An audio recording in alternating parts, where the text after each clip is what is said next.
나이 들어 친구가 돈을 빌려달라고 하면 여러분은 어떻게 하시겠습니까? 거절하자니 정이 밉고 빌려주자니 불안한 그 마음, 한 번쯤 느껴보셨을 겁니다. 경기도에 사는 62살 박승호 씨는 은퇴를 앞두고 오랜 친구의 전화를 받았습니다. 형, 생애 최초 대출이라 6억까지 나온다는데 나머지 3억만 도와줘. 믿었던 친구의 말에 결국 통장 비밀번호를 눌렀죠. 처음엔 한 달에 70만 원씩 이자를 주겠다고 했지만 얼마 지나지 않아 요즘 사정이 안 좋다며 30만 원으로 깎자는 연락이 왔습니다. 그제야 박 씨는 깨달았습니다. 돈보다 더 무거운 건 신뢰가 깨지는 순간이라는 걸요. 여러분은 과연 이런 상황에서 어떤 선택을 하시겠습니까? 제가 그 억울한 사연을 말씀드릴 테니 제발 끝까지 들어주세요. 스마트폰이 울렸다. 카카오톡 알림음 한 번이 이렇게 사람의 인생을 흔들 줄은 박재수는 그날 처음 알았다. 형, 나 청약 당첨됐어. 근데 잔금이 조금 부족해. 도와줄 수 있을까? 오랜 친구의 메시지였다. 평생 직장 생활만 하다 은퇴한 지 이제 3년째. 박재수의 일상은 단조롭지만 평온했다. 경기도 수원 외곽의 25년 된 아파트에서 아내와 단둘이 산다. 하루의 시작은 늘 같았다. 아침에 라디오를 틀고 커피를 내리고 스마트폰으로 주식 시세를 확인한 뒤 손주 사진을 구경하는 것. 퇴직 후 받은 퇴직금 1억 5천만 원 중 절반은 은행 예금으로, 나머지는 생활비와 약간의 투자금으로 남겨둔 상태였다. 그 친구의 이름은 이명호. 고등학교 동창이자 평생의 친구였다. 젊은 시절엔 둘 다 어려웠지만 서로 도우며 살아왔고 퇴직 후에도 매달 한 번씩 만나 막걸리 잔을 기울였다. 박재수는 친구의 톡을 보고 처음엔 반가운 마음이 들었다. 청약 당첨이라니, 그 나이에 운도 좋네. 하지만 곧 따라온 문장을 보고 손가락이 멈췄다. 생애 최초 대출로 6억까지는 가능하대. 나머지 3억만 있으면 돼. 3억이라니. 그는 잠시 스마트폰 화면을 바라보다가 한숨을 내쉬었다. 그날 저녁 식탁 위에는 김치찌개와 두부 부침이 올랐다. 아내가 물었다. 누구야? 명호 말이야. 청약에 당첨됐는데 3억만 빌려달라네. 아내는 젓가락을 내려놓고 눈을 크게 떴다. 3억. 그 돈 빌려주면 우리 노후는 뭐로 버텨? 이자 준다잖아. 한 달에 70만 원씩. 그 말 믿는 거야? 요즘 세상에 그게 가능해? 명호는 그런 사람 아니야. 40년 친구야. 아내는 더 말하지 않았다. 하지만 그날 이후 며칠간 식탁엔 묵묵한 침묵만 흘렀다. 하루가 지나고 이틀이 지나자 명호의 톡이 다시 왔다. 형, 계약금 넣었어. 중도금이 이번 주야. 은행 한도 때문에 진짜 막막해. 딱 이번 한 번만 도와줘. 메시지는 몇 줄 되지 않았지만 그 뒤에 묘한 조급함이 느껴졌다. 박재수는 그날 밤잠을 이루지 못했다. 나도 은퇴할 때 친구들 도움 많이 받았잖아. 이럴 때 도와주는 게 의리지. 하지만 속으로는 불안이 밀려왔다. 퇴직 후 수입이 끊긴 지 3년. 국민연금 90만 원이 전부인 생활에서 3억은 너무 큰 돈이었다. 다음 날 은행 창구에 앉은 그는 서류를 들고 몇 번이나 망설였다. 직원은 말했다. 요즘 개인 간거래는 조심하셔야 합니다. 차용증이라도 쓰셔야 안전합니다. 그는 어색하게 웃었다. 괜찮아요. 친구니까요. 결국 송금 버튼을 누르며 속으로 중얼거렸다. 그래, 믿자. 명호는 다를 거야. 이체 완료 알림이 뜨자 묘한 허무함이 밀려왔다. 돈이 사라진 게 아니라 마음 한 조각이 빠져나간 기분이었다. 그날 저녁 명호에게 전화가 왔다. 형, 진짜 고마워. 나 이번에 꼭 자리 잡고 형한테 은혜 갚을게. 이자는 다음 달 초에 바로 보낼게. 그의 목소리는 들뜬 듯 또 한편으론 불안했다. 박재수는 그 말에 웃으며 대답했다. 그래, 잘해라. 나도 내가 잘 되길 바란다. 하지만 전화를 끊자마자 묘한 공허함이 밀려왔다. 한 달 후 명호는 약속한 날짜에 이자를 입금하지 않았다.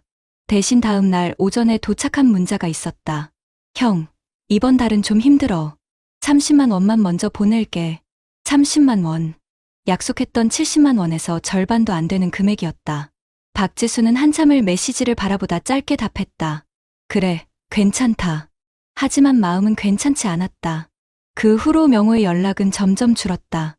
카톡은 읽은 표시만 남기고 전화는 지금은 통화할 수 없습니다. 라는 자동응답으로 돌아왔다. 며칠 뒤 카톡 프로필 사진이 바뀌었다. 가족 사진이던 자리에 새로 산 아파트 뷰 사진이 올라와 있었다. 창문 너머 반짝이는 도시의 야경. 그걸 보는 순간 박재수의 가슴은 묘하게 쿡 찔렸다. 내 돈이 저기 들어갔겠구나. 아내는 어느 날 신문을 보며 말했다. 요즘 친구끼리 돈 거래하다가 등 돌리는 사람 많대. 그런 기사만 봐도 속상하더라. 그는 아무 말도 하지 않았다. 대신 조용히 스마트폰을 들어 명호의 프로필을 눌렀다. 마지막 접속 2주 전.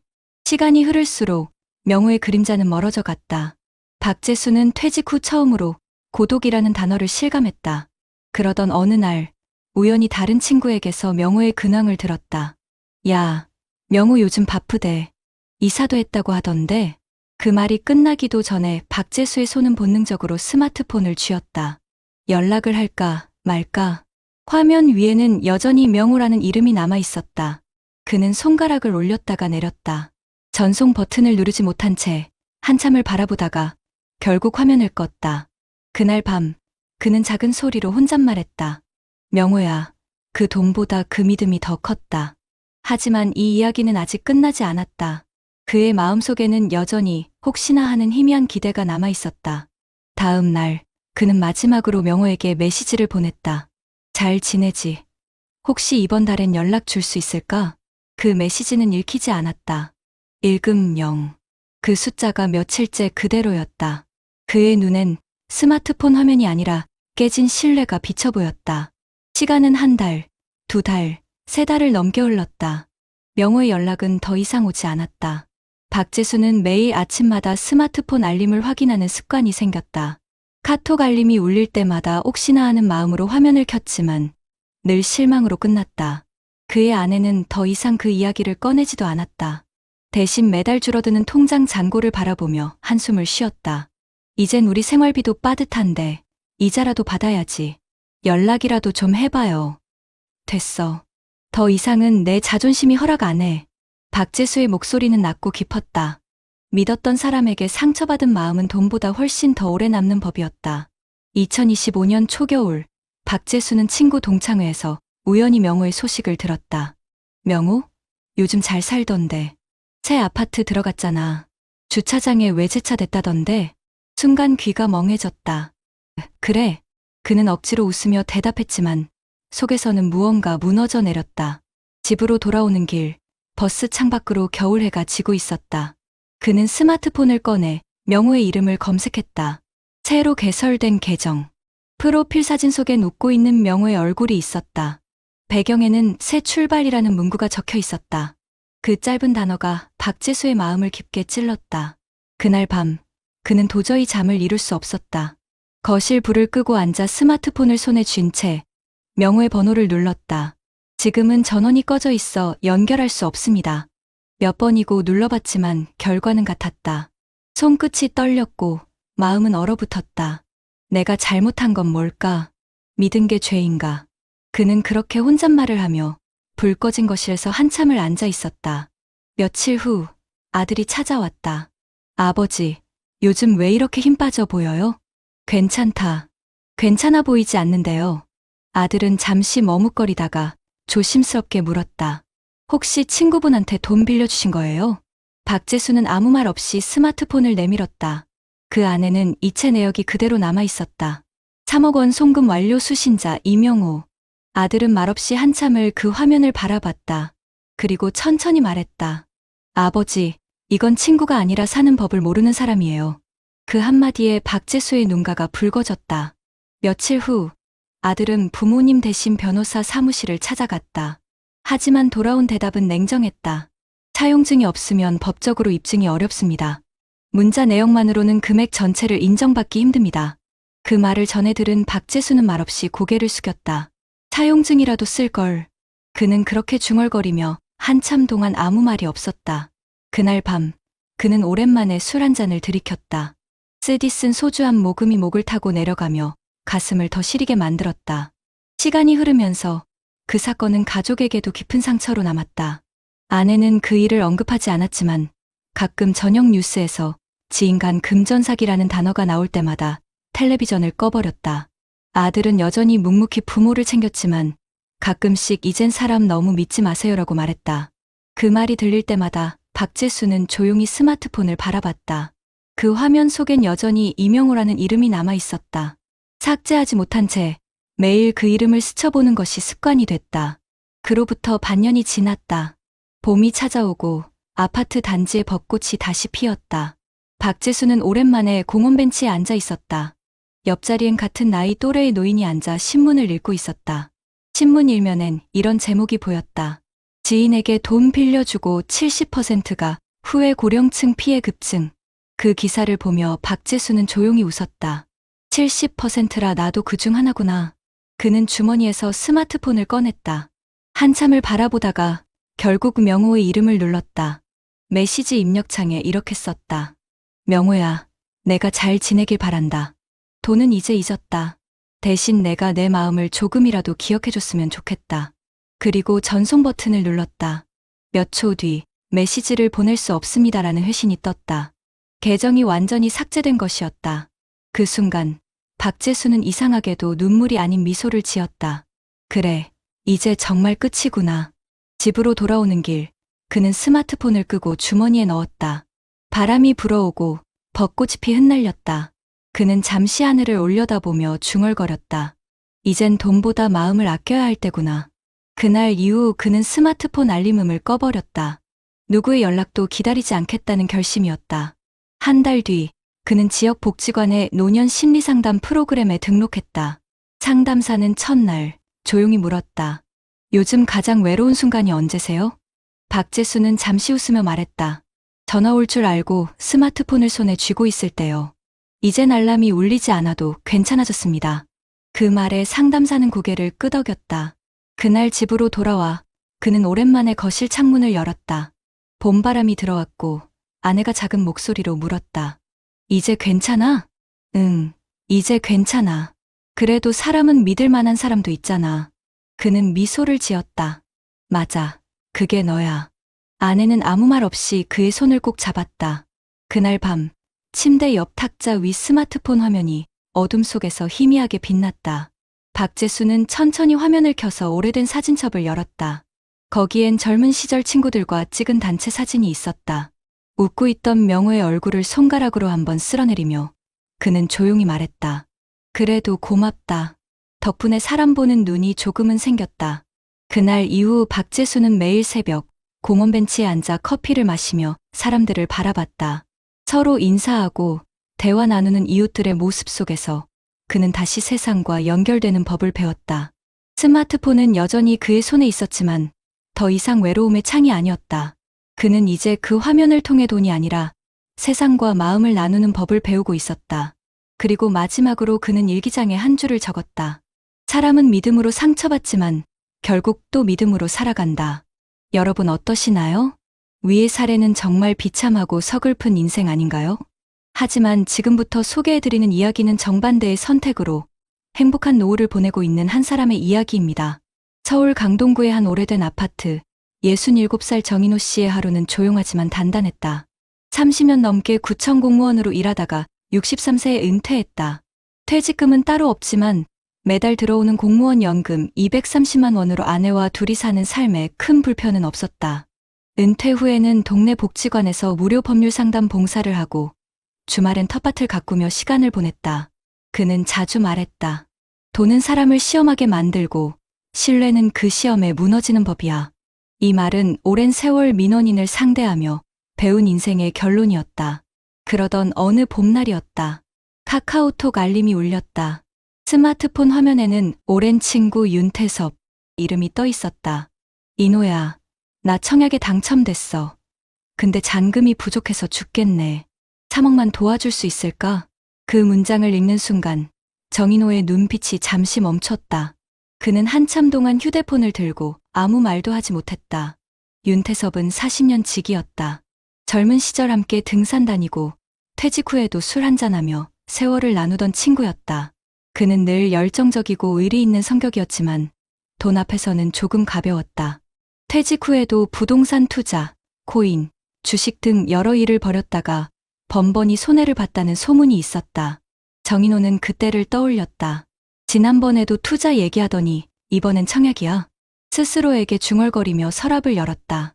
거기엔 평생 동안 작성해온 금전거래 기록장이 있었다. 그는 지인들에게 돈을 빌려주고 고생했던 동료들의 이야기를 적어둔 노트였다. 돈을 빌려주면 친구를 잃는다. 돈을 안 빌려주면 욕을 먹는다. 둘 다 잃지 않으려면 증거를 남겨라. 그 문장이 밑줄 쳐져 있었다. 그날 저녁, 그는 아내와 저녁 식탁에서 조심스럽게 말을 꺼냈다. 태섭이가 3억을 빌려달라네. 청약 잔금이 모자라서 그렇대. 아내는 놀라며 젓가락을 내려놓았다. 3억. 그걸 어떻게 도와줘요? 우리 연금 외엔 여유돈도 없잖아요. 자기 퇴직금 조금 남은 거랑 적금 만기된 게 있긴 하지. 그걸 왜 줘요? 평생 모은 돈인데. 그는 잠시 고개를 끄덕였다. 그래도 40년 친구야. 도와주면 고맙다고 하겠지. 고맙다는 말로 살 수 있으면 나라가 왜 연금 주겠어요. 아내의 말에 그는 미소를 지었다. 그날 밤, 정인호는 스마트폰 메시지 창을 열었다가 다시 닫았다. 다음 날 아침, 윤태섭에게 전화가 왔다. 인호야, 형편 괜찮다면서. 형이라면 내가 평생 잊지 않고 갚을게. 태섭아, 우리 서로 오래 알았잖아. 나 너 믿는데 돈은 믿을 수가 없어. 야, 그게 무슨 말이야? 나를 못 믿는 거야? 아니, 사람을 믿는 거랑 돈을 빌려주는 건 다른 얘기야. 윤태섭은 잠시 말을 잃었다가 짜증 섞인 목소리로 말했다. 내가 그렇게 형편없는 놈으로 보여. 나중에 후회하지 마. 전화를 끊은 뒤 정인호는 깊은 한숨을 내쉬었다. 손에 쥔 스마트폰이 묘하게 무겁게 느껴졌다. 그날 오후 그는 서랍에서 한 장의 종이를 꺼냈다. 차용증 양식. 예전에 민원인들에게 나눠주던 서류였다. 그는 그 종이를 접어 서류철에 넣으며 말했다. 만약 진짜 급한 사정이면 이걸로 같이 작성하자고 하자. 그는 단순히 돈을 아낀 게 아니라 관계를 지키는 방법을 알고 있었다. 며칠 뒤 윤태섭은 다시 연락을 했다. 인호야, 미안했다. 그때 말 좀 세게 했지. 근데 진짜 이번엔 마지막 기회야. 1억만 도와주면 돼. 정인호는 잠시 침묵하다가 말했다. 좋아. 그럼 차용증 쓰자. 날짜, 금액, 이자율 다 명시하고 내 아들 이름도 보증인으로 넣어. 야, 너 나 못 믿는 거야? 40년 친구한테 무슨 서류를 써? 40년 친구니까 쓰는 거야. 그 말에 윤태섭은 결국 욕설을 내뱉고 전화를 끊었다. 그리고 그날 이후 연락이 끊겼다. 그는 마음이 무거웠지만 후회는 없었다. 퇴직 후 처음으로 원칙을 지켰다는 묘한 안도감이 있었다. 며칠 뒤 동네 복지관 상담 자리에서 이런 일이 있었다. 한 노인이 울먹이며 말했다. 같이 일하던 친구가 투자하자고 해서 돈을 넣었는데 연락이 끊겼어요. 정인호는 고개를 끄덕이며 조용히 말했다. 그분, 친구에게 돈을 준 게 아니라 관계를 맡긴 겁니다. 그 관계는 돈보다 무겁죠. 하지만 증거를 남기셨나요? 노인은 고개를 저었다. 정인호는 잠시 말을 잇지 못했다. 그날 밤, 그는 서랍을 열어 차용증 양식을 다시 한번 바라봤다. 그래, 나도 언젠가 흔들릴 뻔했지. 그날 이후 그는 자신의 결정을 잘한 일이라 단정 짓지 않았다. 하지만 그 덕분에 평온한 일상이 지켜졌다. 퇴직 후에도 아내와 매일 시장을 함께 보고 손주를 자주 보러 갈 수 있었다.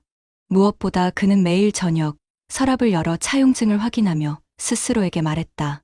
이 종이 한 장이 내 노후를 지킨 거야. 시간이 흘러 봄이 지나고 여름이 찾아왔다. 정인호의 일상은 여전히 단조롭지만 평화로웠다. 새벽엔 산책을 나가고 오전엔 복지관에서 상담을 했다.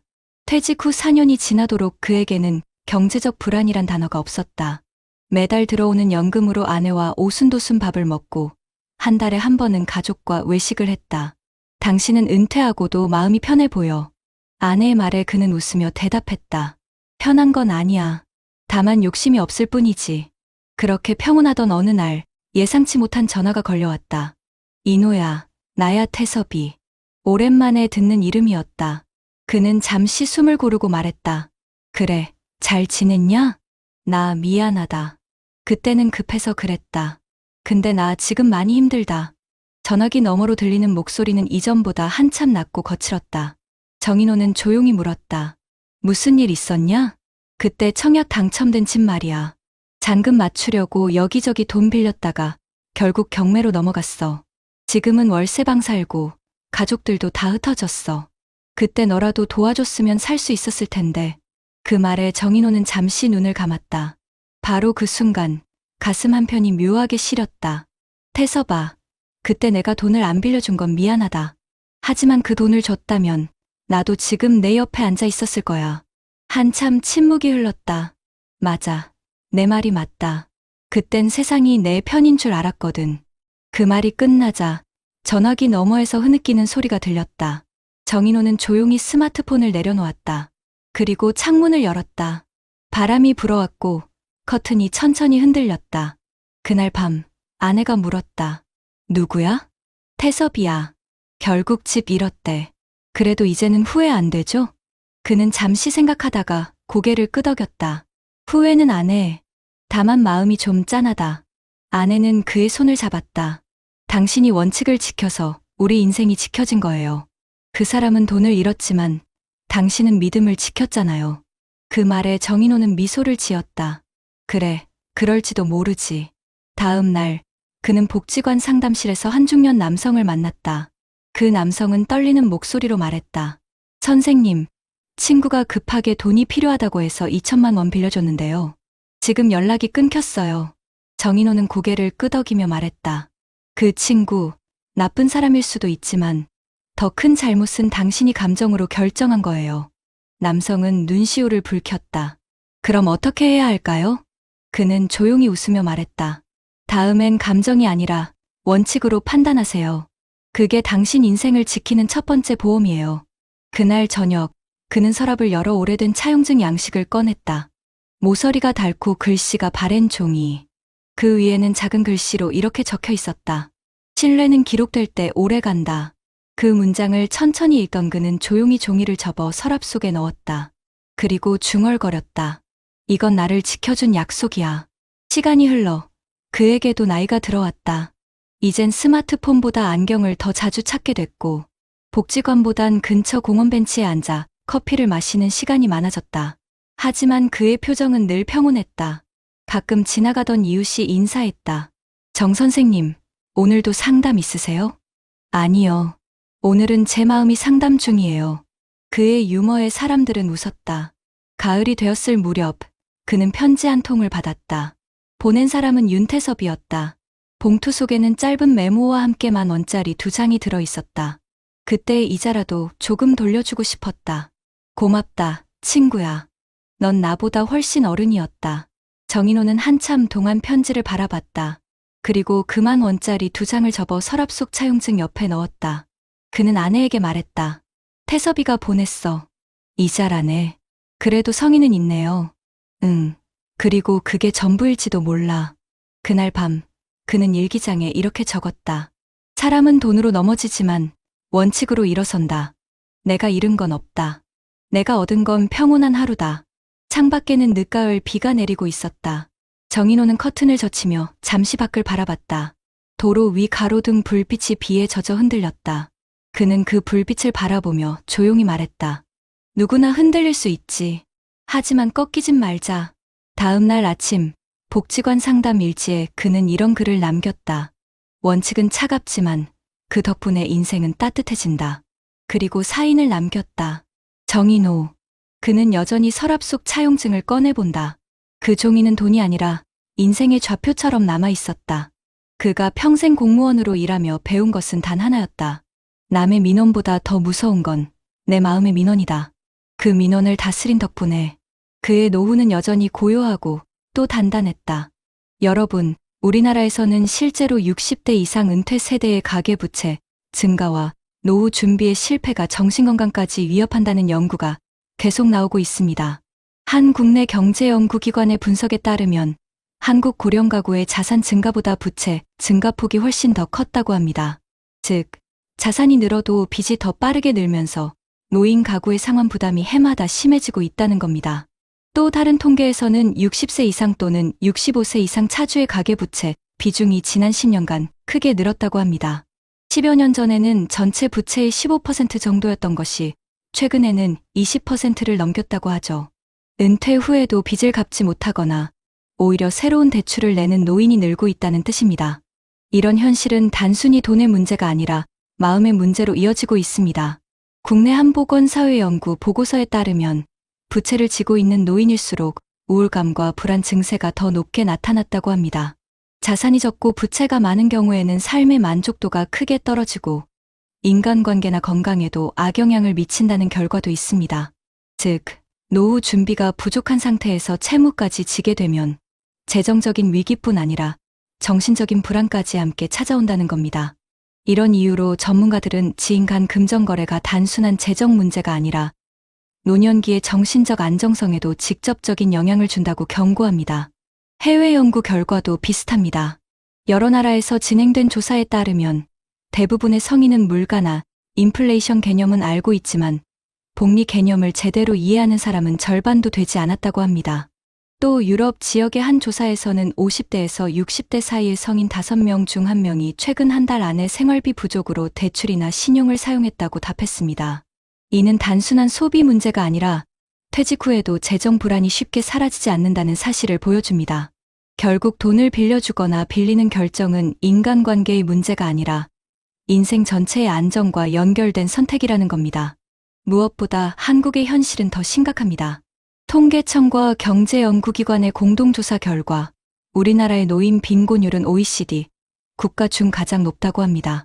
평균적으로 OECD 회원국의 노인 빈곤율이 10명 중 12명 수준이라면 한국은 10명 중 4명 이상이 빈곤선 이하의 삶을 살고 있습니다.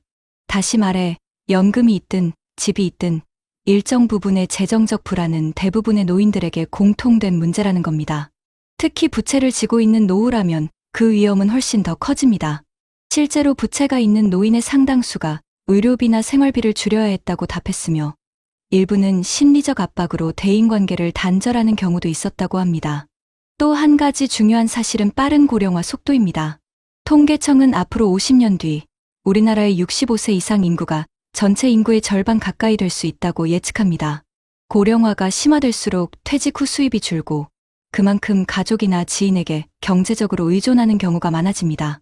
이런 사회 구조 속에서 친구가 청약에 당첨됐으니 3억만 빌려달라는 말은 단순한 인간관계의 부탁이 아니라 이미 불안한 노후 자금 구조 속에서 터질 수 있는 한계 상황을 보여주는 것입니다. 이런 흐름을 보면 앞서 이야기한 두 사람의 인생이 왜 그렇게 달라졌는지를 이해할 수 있습니다. 감정에 휘둘려 친구의 부탁을 들어준 사람은 결국 노후의 균형이 무너졌고 반대로 원칙을 세워 냉정하게 판단한 사람은 노후의 평화를 지켜냈습니다. 통계적으로도 감정적인 판단으로 돈을 빌려준 사람 중 상당수가 후회한 경험이 있다고 합니다. 반면 금전거래의 원칙을 세운 사람들은 인간관계를 잃지 않거나 오히려 관계가 더 건강해졌다고 답한 경우가 많았습니다. 결국 숫자와 데이터가 말해주는 건 단순합니다. 채무가 있는 고령층은 재정적으로도 정신적으로도 훨씬 더 취약하다는 사실입니다. 그래서 노년기에는 얼마를 벌었느냐보다 얼마나 지켜냈느냐가 훨씬 더 중요합니다. 감정과 체면, 의리를 앞세워 결정하는 순간 통계 속 불안한 숫자 중 하나가 될 수도 있다는 경고이기도 합니다. 반면 원칙과 이성을 지킨다면 그 사람은 통계에서 벗어나 안정된 노후를 살아갈 가능성이 훨씬 높습니다.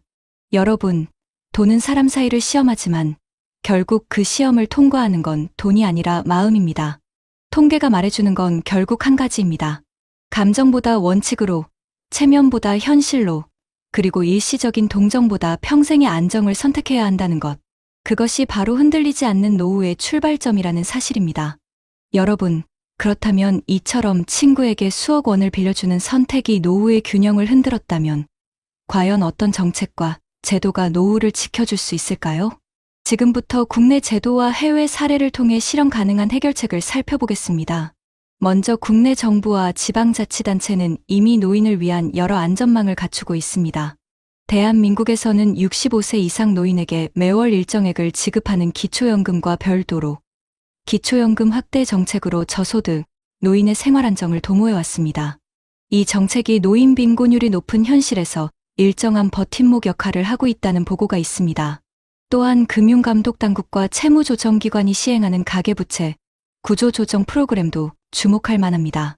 금융기관 연계 채무통합지원센터에서는 고령차주의 채무조정 상담과 이자 감면 상환유예 등의 맞춤형 서비스를 제공하고 있습니다. 더욱이 최근 정부는 장기 연체자 113만 명을 대상으로 약 16조 원 규모의 채무 감면을 추진 중이며 이를 통해 고령층이 짊어진 무리한 채무 부담을 완화하겠다는 방침입니다. 이런 움직임은 단순히 채무를 덜어주는 것이 아니라 노후 자금이 아닌 빚 상환에 묶이는 악순환을 끊는 정책 설계라는 점에서 의미가 큽니다. 다음으로 지자체 차원의 실행 방안을 보면 여러 지역에서 노인 금융교실과 미래 설계 상담 프로그램을 운영하고 있습니다. 예컨대 시군구에서는 은퇴 전후 금융교육을 제공하고 스마트폰 인터넷을 통한 관계적 금전거래의 위험성을 설명하는 교육과 워크숍을 마련합니다. 또한 실내 차용증 같은 공식 서류 없이 금전거래를 하는 관행을 막기 위해 지자체 무료 법률 상담을 연계하고 있으며 금전거래 시 계약서나 차용증을 권장하는 캠페인이 벌어지고 있습니다. 이런 제도는 앞서 사례에서처럼 친구니까 믿었다는 단순한 감정이 재정위기로 이어지는 것을 예방하는 중요한 장치입니다. 해외 사례도 참고가 됩니다. 영국에서는 50대 이상과 70대 이상 고령자 중 상당수가 생활비 부족으로 신용을 사용했다는 조사 결과가 있습니다. 이를 계기로 영국 지방정부는 저이자 커뮤니티 대출펀드와 지역 신용조합 지원 사업을 실시하고 있습니다. 지역 신용조합은 노인들이 급히 돈이 필요할 때 고금리 사금융 대신 낮은 금리로 대출받을 수 있도록 설계되어 있고, 동시에 지자체는 노인부채 상담과 신용교육을 통합한 원스톱 지원 창구를 운영하고 있습니다. 또한 영국 정부는 고령주거 지원 정책을 강화해 주택 자산을 활용한 리버스 모기지형 상품과 같은 연계 지원 제도를 도입해 가고 있습니다. 이처럼 해외에서는 단순히 채무를 탕감하는 것이 아니라 노인이 빚에 빠지지 않도록 빚이 발생하기 전에 예방하고 필요하다면 낮은 부담으로 재구조화하는 체계를 마련하고 있다는 점이 우리에게 시사점을 줍니다. 전문가들은 이런 흐름을 이렇게 요약합니다. 첫째, 노후 재정 안정은 채무를 지니지 않는 것이 아니라 채무의 존재를 최소화하고 관리 가능한 범위 내로 유지하는 것이라고 말합니다. 둘째, 가족 친구 관계에서 돈이 오갈 때는 반드시 문서와 공식화된 계약이 필요하다.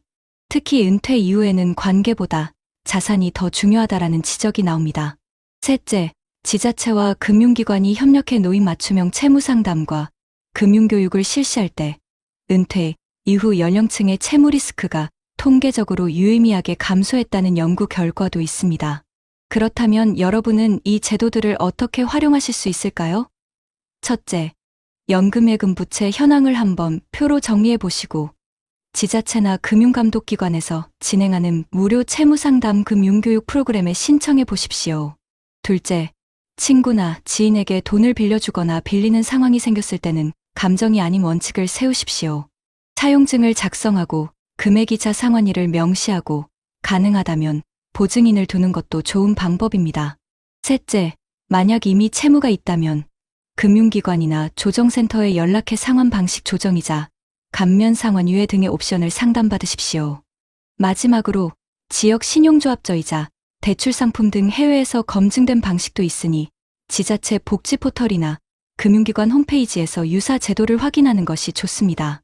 결국 우리가 지향해야 할 것은 감정에 휘둘리지 않고 원칙으로 재정과 관계를 설계하는 것입니다. 정부와 지자체가 마련한 제도를 현명하게 이용한다면 친구에게 3억을 빌려주고 노후를 흔들린 사례처럼 되지 않고 원칙으로 지켜낸 안정된 노후의 반대 사례처럼 살아갈 수 있습니다. 지금 여러분이 이 영상을 끝까지 보고 계신다면 바로 그 출발점에 서 있는 셈입니다. 다음 영상에서는 전문가들의 조언과 함께 실제 적용 가능한 체크리스트를 준비해드리겠습니다. 끝까지 봐주셔서 감사합니다. 누군가의 마음을 믿는 건 이자를 바라지 않는 대출과도 같고 누군가의 신뢰를 잃는 건 평생 모은 재산을 잃는 것보다 아픈 일이다. 우리가 나이를 먹으며 배운 건 돈보다 무거운 건 마음이라는 사실이다. 여러분, 오늘 이야기에는 두 사람이 등장했습니다. 한 사람은 친구의 부탁에 흔들려 평생 모은 돈을 내어주고 믿음이 깨진 뒤에야 관계의 상처가 얼마나 깊은지 깨달은 박지수 씨였습니다. 또 다른 한 사람은 같은 나이에 같은 상황에서 감정보다 원칙을 택해 스스로의 삶을 지켜낸 정인호 씨였습니다. 둘 다 같은 시대를 살았고 같은 세월의 무게를 견뎌온 친구였습니다. 하지만 한 사람은 일이라는 이름으로 자신을 잃었고 다른 한 사람은 원칙이라는 이름으로 자신을 지켰습니다. 인생의 길목에서 두 사람의 발자국은 똑같이 흔들렸지만 그들이 내디딘 마지막 걸음은 너무도 달랐습니다. 박지수 씨는 이제도 종종 밤마다 스마트폰을 켜놓고 읽히지 않은 메시지를 바라보곤 합니다. 그 화면 속엔 돈보다 무거운 후회가 남아 있겠죠. 하지만 정인호 씨는 매일 아침 서랍을 열어 사용증 한 장을 조용히 확인하며 하루를 시작합니다. 그 종이는 단지 종이가 아니라 흔들리지 않는 인생을 증명하는 작은 약속입니다. 여러분, 우리는 나이가 들수록 사람을 잃지 않기 위해 돈을 내어주려 합니다. 그러나 결국 남는 것은 돈도 관계도 아닌 지혜로운 선택의 흔적입니다. 이 두 사람의 이야기는 우리 모두의 이야기이기도 합니다. 누구나 믿음을 주고 싶고 누군가에게 의지가 되고 싶지만 그 마음을 지키기 위해선 원칙이란 울타리가 필요합니다. 요즘 세상은 너무 빠르게 변하고 정말 가까웠던 사람도 하루아침에 멀어질 수 있는 시대입니다. 하지만 잊지 말아야 합니다. 진짜 관계는 돈이 오갈 때가 아니라 마음이 오갈 때 단단해진다는 걸요. 혹시 지금 누군가의 부탁 때문에 마음이 흔들리고 있나요? 그래도 도와줘야 하지 않을까 하는 죄책감에 잠 못 이루고 있나요? 그럴 땐 잠시 눈을 감고 스스로에게 물어보세요. 이 선택이 내 노후를 지켜줄까? 아니면 흔들리게 할까? 그 대답 속에 이미 진심이 있습니다. 우리는 나이가 들수록 사는 법을 배우는 게 아니라 지키는 법을 배워야 합니다. 돈을 지키는 법, 관계를 지키는 법, 그리고 나 자신을 지키는 법. 그 세 가지를 잊지 않는다면 우리의 노후는 결코 불행하지 않을 겁니다. 인생의 후반전에서 진짜 부자는 은행 잔고가 많은 사람이 아니라 마음에 빚이 없는 사람입니다. 그리고 그 마음의 평화를 위해 오늘부터라도 우리 모두 작은 원칙 하나를 세워보면 어떨까요? 돈은 다시 벌 수 있지만 신뢰는 다시 만들 수 없다. 도와주는 마음은 좋지만 나의 삶을 잃으면서까지는 안 된다. 관계를 지키려면 감정보다 이성이 앞서야 한다. 이 세 가지 문장을 마음에 새기세요. 그 문장이 여러분의 노후를 지켜줄 울타리가 되어줄 겁니다. 여러분, 인생의 황혼이 다가올수록 진짜 필요한 건 누군가의 손길이 아니라 스스로를 바라보는 단단한 눈빛입니다. 오늘 이야기를 들으며 혹시라도 내가 어느 쪽 인생에 서 있는지 생각해 보셨다면 그것만으로도 이미 변화가 시작된 겁니다. 끝으로 이렇게 말씀드리고 싶습니다. 우리는 언제나 다시 선택할 수 있습니다. 지금 이 순간에도요. 감정이 아닌 원칙으로, 후회가 아닌 평화로, 불안이 아닌 지혜로 노후를 설계한다면 여러분의 인생은 아직 늦지 않았습니다. 오늘 영상이 누군가의 인생에서 다시는 같은 실수를 하지 않게 해준 한 문장으로 남길 바랍니다. 그리고 언젠가 여러분 모두가 이렇게 미소 지을 수 있길 바랍니다. 이제 나는 돈보다 마음이 더 부자입니다. 요즘 이런 생각 해보신 적이 있으신가요? 한국에서 평생 일만 하며 살다 보면 내 삶엔 언제 여유가 올까? 최근 뉴스 보셨죠? 캄보디아에서 한국인이 납치되고 감금되는 충격적인 사건이 벌어졌습니다. 해외라면 조금 더 여유로울 거야 라고 믿었던 사람들이 오히려 낯선 땅에서 불안과 위험을 마주하고 있습니다. 부산의 한 60대 부부도 집을 팔고 필리핀 세부로 이민을 갔다가 물가 싸서 좋다던 그곳에서 전기세와 물값, 교육비에 허덕이며 다시 귀국을 고민하고 있다 합니다. 물가가 싸다던 해외, 정작 살아보면 한국보다 더 비싼 항목이 수두룩하다는 사실 알고 계셨나요? 그래도 여전히 나도 한번 떠나볼까 하는 분들이 많습니다. 한국의 집값, 교육비, 층간소음, 쳇바퀴 같은 일상에서 벗어나고 싶은 마음 때문이죠. 하지만 현실은 그렇게 단순하지 않습니다. 행복을 찾으러 갔다가 더 큰 불안을 만나는 사람들, 그들의 이야기를 들으면 생각보다 많은 부분이 달라질 겁니다. 제가 그 억울한 사연을 말씀드릴 테니 제발 끝까지 들어주세요. 은퇴하면 좀 쉬자. 여보, 이제 우리 인생 한번 살아보자. 62세 정혜수 씨는 평생 중소기업에서 영업부장으로 일했다. 매일 새벽 6시에 나가 밤 9시에 돌아오는 생활. 회사와 집밖에 몰랐던 인생이었다. 그렇게 35년을 버텼다. 퇴직식 날 동료들이 건넨 꽃다발이 어색하게 느껴졌다. 그날 집으로 돌아온 혜수 씨는 거실 소파에 앉아 가만히 말했다. 여보, 이제 우리도 좀 숨 쉬자. 퇴직금은 약 1억 3천만 원. 적지 않은 돈이었지만 아파트 전세 보증금 7천만 원을 빼면 손에 남는 건 6천만 원 남짓이었다. 아내는 말했다. 이 돈으로는 한국에서 오래 못 버텨. 물가가 너무 올라서. 뉴스에서도 노후 파산이라는 단어가 매일같이 들려왔다. 그 무렵 유튜브 알고리즘이 보여준 한 영상이 혜수 씨의 눈을 붙잡았다. 한국인 부부, 은퇴 후 세부에서 월 100만 원으로 사는 법. 바닷가 풍경, 망고 주스, 여유로운 미소. 그 화면은 현실보다 꿈처럼 따뜻했다. 여보, 우리도 저렇게 살아볼까? 아내는 처음엔 웃어넘겼다. 무슨 소리야? 당신 영어도 못하잖아. 하지만 며칠 뒤 은행 통장을 보고 그녀도 고개를 끄덕였다. 그래, 한국에서 버티는 게 더 무서워. 그들은 아파트를 정리하고 남은 돈 중 절반을 환전해 필리핀 세부행 비행기를 탔다. 첫날 공항에 내리자마자 느껴진 건 자유였다. 하늘은 파랗고 공기는 따뜻했다. 혜수 씨는 마치 다시 30살로 돌아간 기분이었다. 그들은 한국인들이 많이 산다는 라프라프 시티 근처의 빌리지 주택을 임대했다. 방 3개, 거실 하나, 부엌은 작지만 밝았다. 월세는 1000페소 환율로 계산해 약 100만 원 수준. 여기면 되겠네. 서울 반값이잖아. 아내는 웃으며 짐을 풀었다.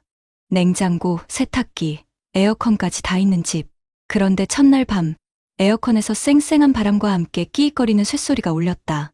이거 좀 낡았네. 그래도 시원하잖아. 참자. 그들은 그렇게 웃으며 잠들었다.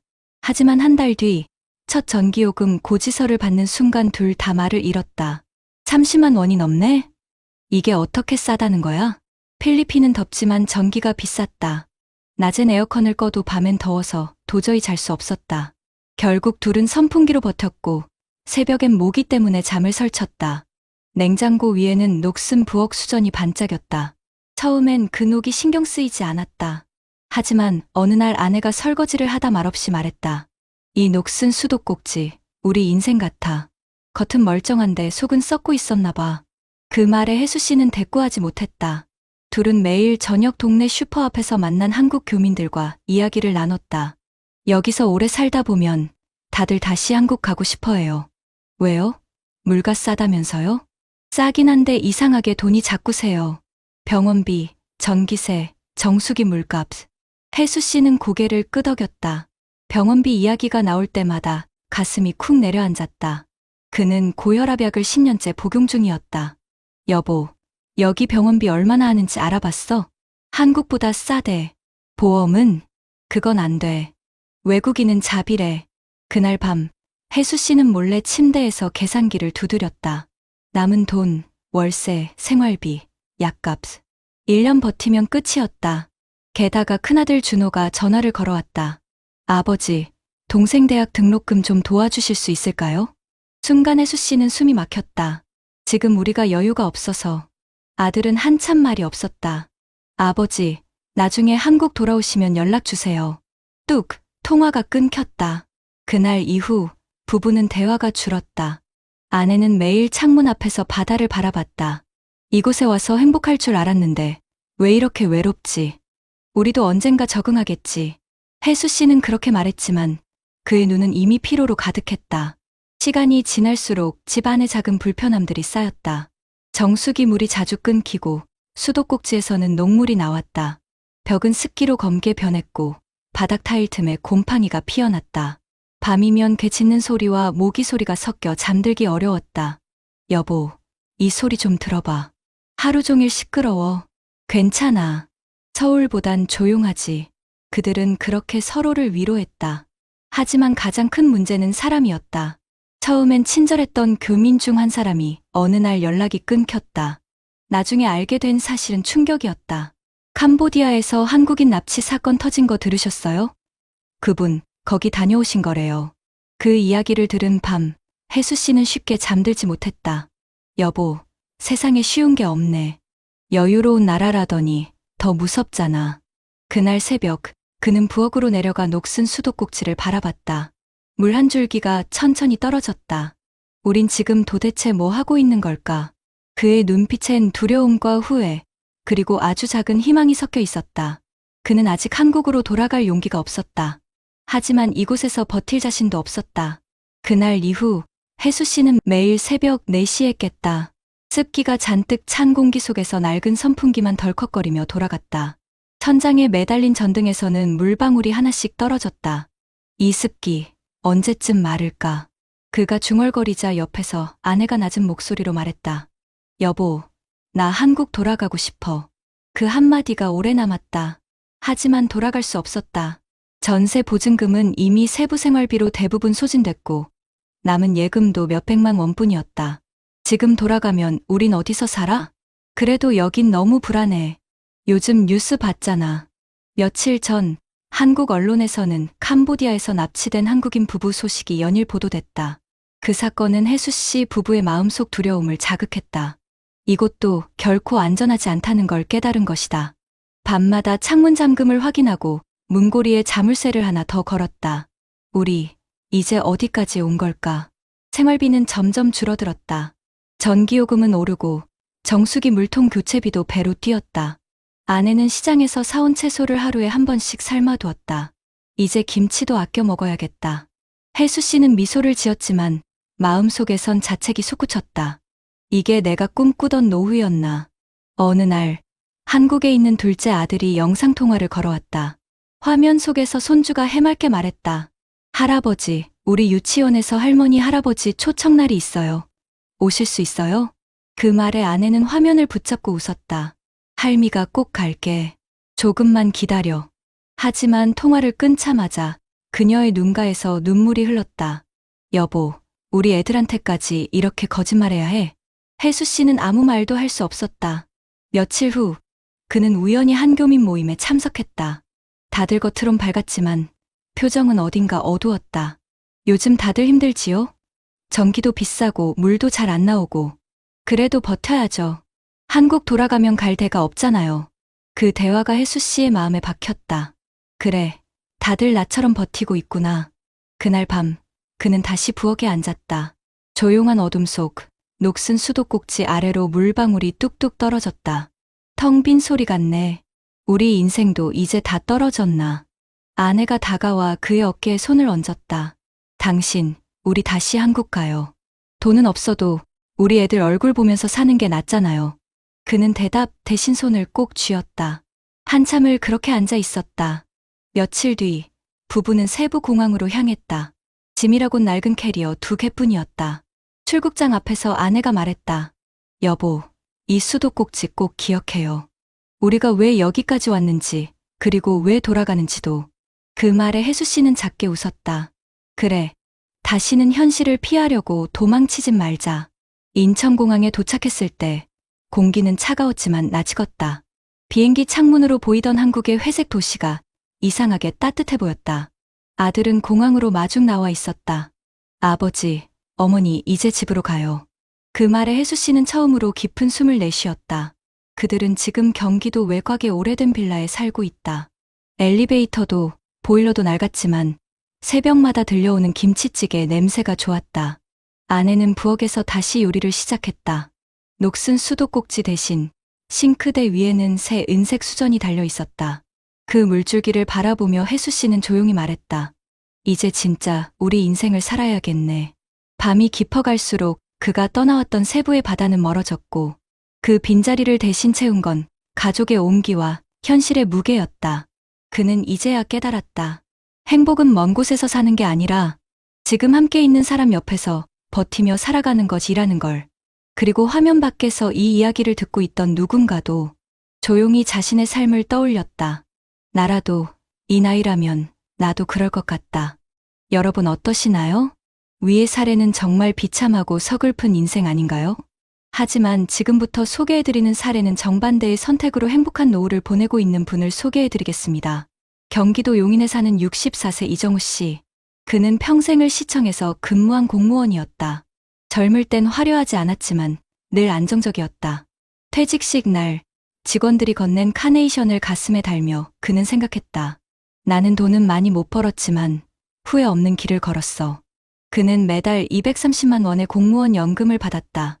누군가에겐 작은 돈이었지만 그에겐 충분했다. 그는 퇴직 후에도 큰 변화보다 작은 행복을 선택했다. 아내와 함께 30평대 아파트를 정리하고 용인의 외곽 마을로 내려왔다. 대출이 없는 소형 주택, 마당에는 햇살이 드는 작은 텃밭이 있었다. 이정우 씨는 그곳에서 매일 아침 흙을 만졌다. 여보, 흙 냄새 좋다. 이게 진짜 사는 냄새지. 아내는 미소로 답했다. 그는 동창들이 퇴직 후 창업을 한다는 이야기를 들을 때마다 조용히 웃었다. 나도 저럴 땐 불안했어. 그래도 안정이 최고야. 그의 말투에는 여유가 있었다. 친구 중 한 명은 퇴직금을 모아 치킨집을 차렸고 또 한 명은 베트남 부동산에 투자했다. 하지만 몇 년 후 모두가 고생했다는 소식이 들려왔다. 장사는 안 되고 임대료는 오르고 건강은 무너지고 그는 뉴스에서 보던 해외 이민 실패 사례가 결코 남의 일이 아님을 느꼈다. 이정우 씨의 하루는 단순했다. 새벽에 일어나 아내와 아침 운동을 하고 텃밭에 물을 주고 근처 도서관에서 신문을 읽으며 커피 한 잔을 마셨다. 오후엔 마을회관 봉사활동을 했다. 그는 말한다. 이제는 나를 위해 일하는 게 아니라 사람을 위해 사는 거야. 하지만 그의 삶에도 한때 불안은 있었다. 퇴직 후 첫 해, 그는 무기력증에 빠졌다. 일하던 때처럼 보고서나 전화가 없으니 하루가 허전했다. 아내가 말했다. 여보, 당신 요즘 표정이 왜 그래요? 글쎄, 뭐랄까 내가 쓸모없는 사람 같아. 그때 그는 지역 복지관에 놓인 일자리 프로그램을 알게 됐다. 공무원 출신답게 서류 정리나 안내 일을 맡았다. 하루 4시간, 주 3일 근무. 일하는 시간이 짧아서 좋네. 그는 다시 삶의 리듬을 찾았다. 일을 마치고 돌아와 텃밭에서 상추를 따면 마음이 편안했다. 그 상추로 저녁 밥상을 차리면 아내가 말했다. 이게 바로 당신이 키운 행복이에요. 그는 경제적인 여유보다 생활의 질을 택했다. 아파트 대신 주택을 선택한 이유도 단순했다. 엘리베이터 대신 하늘을 보고 싶었어요. 처음엔 주변에서 다들 말렸다. 나이 들어서 왜 시골로 가? 병원도 멀고 불편하지 않겠어? 하지만 그는 웃으며 말했다. 불편함 속에서 내가 살아있음을 느껴요. 이정우 씨 부부는 지출을 철저히 관리했다. 연금 230만 원 중 절반은 생활비, 30만 원은 적금, 20만 원은 의료비 비상자금으로 따로 뒀다. 남는 돈은 여행 대신 소소한 행복에 썼다. 동네 찻집에서 차 한 잔, 시장에서 만난 노점 할머니와의 대화. 그는 그렇게 돈보다 관계를 쌓아갔다. 그러나 어느 날 작은 위기가 찾아왔다. 아내가 넘어져 다리를 다쳤다. 퇴원 후 재활치료를 하며 그는 다시 불안해졌다. 혹시라도 내가 없으면 이 사람은 어떻게 하지? 그는 잠을 이루지 못했다. 그 불안감이 커질수록 그는 더 철저해졌다. 보험을 다시 정비하고 유언장도 작성했다.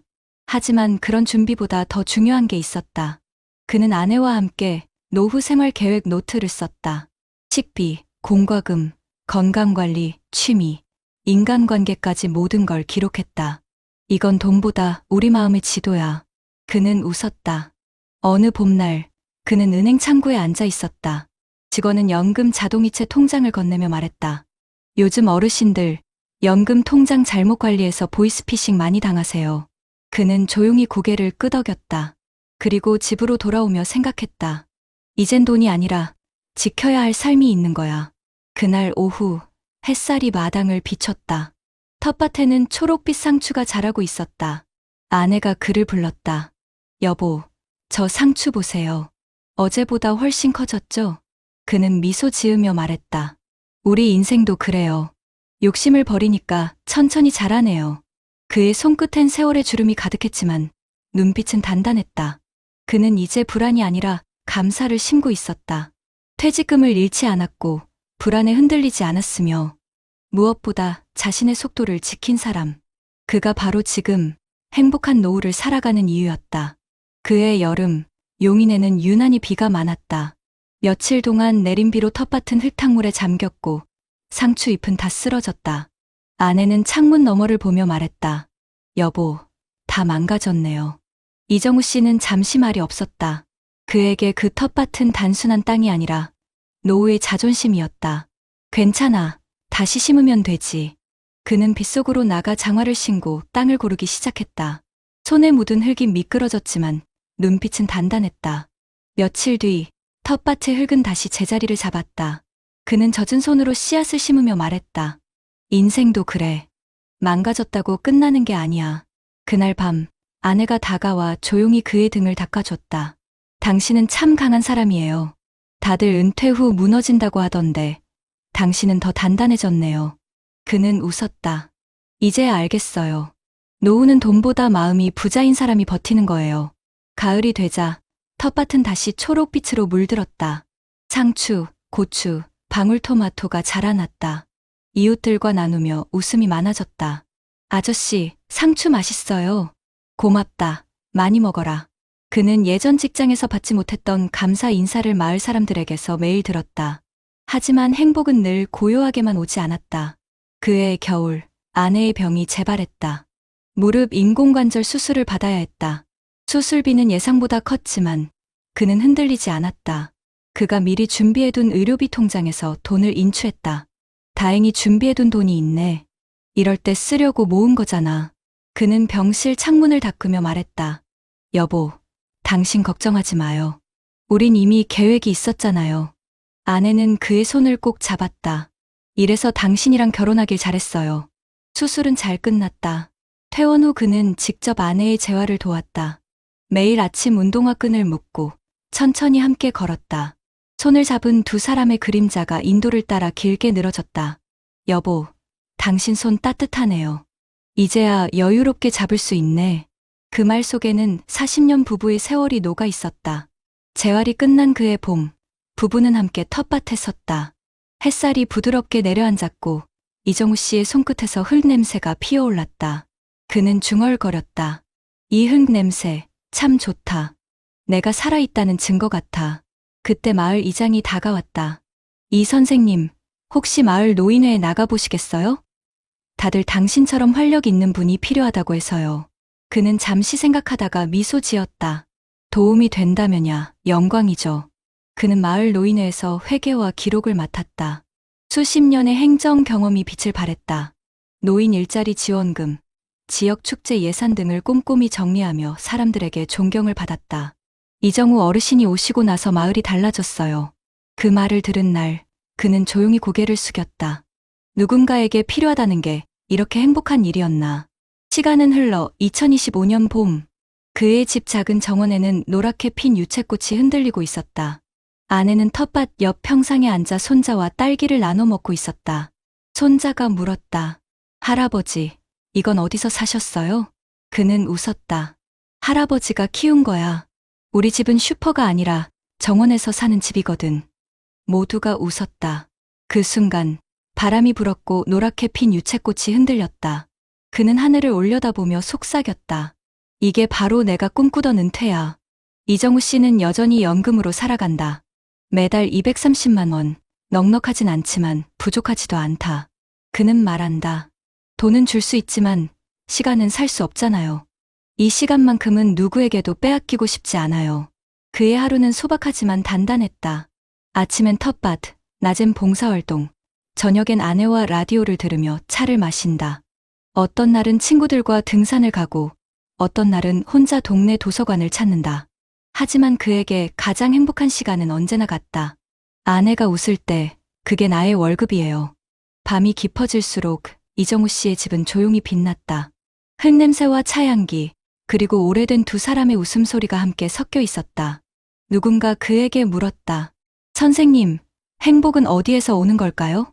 그는 잠시 생각하다가 손끝에 묻은 흙을 털며 말했다. 행복은요, 욕심을 줄이는 순간 저절로 자라요. 마치 이 텃밭처럼요. 그의 텃밭은 이제 마을 사람들의 쉼터가 되었다. 아이들이 뛰어놀고 어르신들이 차를 마시며 담소를 나눈다. 이정우 씨는 그 모습을 보며 조용히 미소 짓는다. 내가 지은 건 상추 몇 포기뿐이지만 잘한 건 웃음이었네.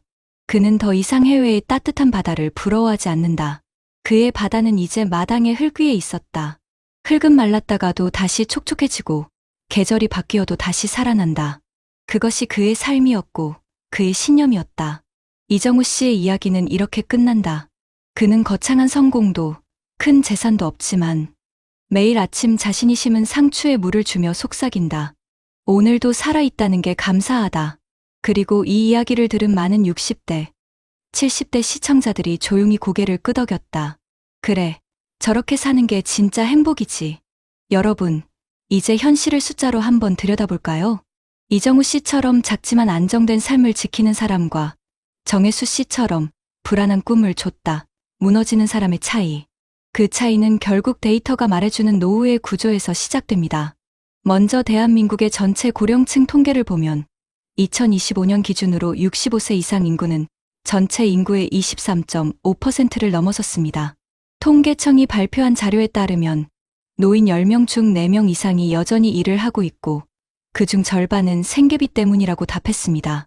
단순히 심심해서 일한다가 아니라 먹고 살기 위해 일하는 세대가 되어버린 거죠. 노후의 불안은 소득 구조에서도 드러납니다. 한국보건사회연구원의 조사에 따르면 우리나라 노인의 월 평균 생활비는 약 198만 원, 하지만 실제 평균 소득은 134만 원에 불과했습니다. 매달 60만 원 이상의 적자 구조 속에서 살고 있는 셈입니다. 그래서 전체 고령층 중 절반 이상이 자녀나 정부의 지원 없이 스스로 생계를 유지하지 못한다고 답했습니다. 그렇다면 연금은 어떤가요? 국민연금공단의 자료를 보면 현재 전체 수급자의 평균 월 수령액은 64만 원, 20년 이상 꾸준히 납부한 사람조차 약 102만 원 수준에 머물러 있습니다. 결국 대부분의 은퇴자들은 국민연금만으로는 기본 생활비를 감당하기 어렵다는 뜻입니다. 그래서 이중 구조의 노후가 생깁니다.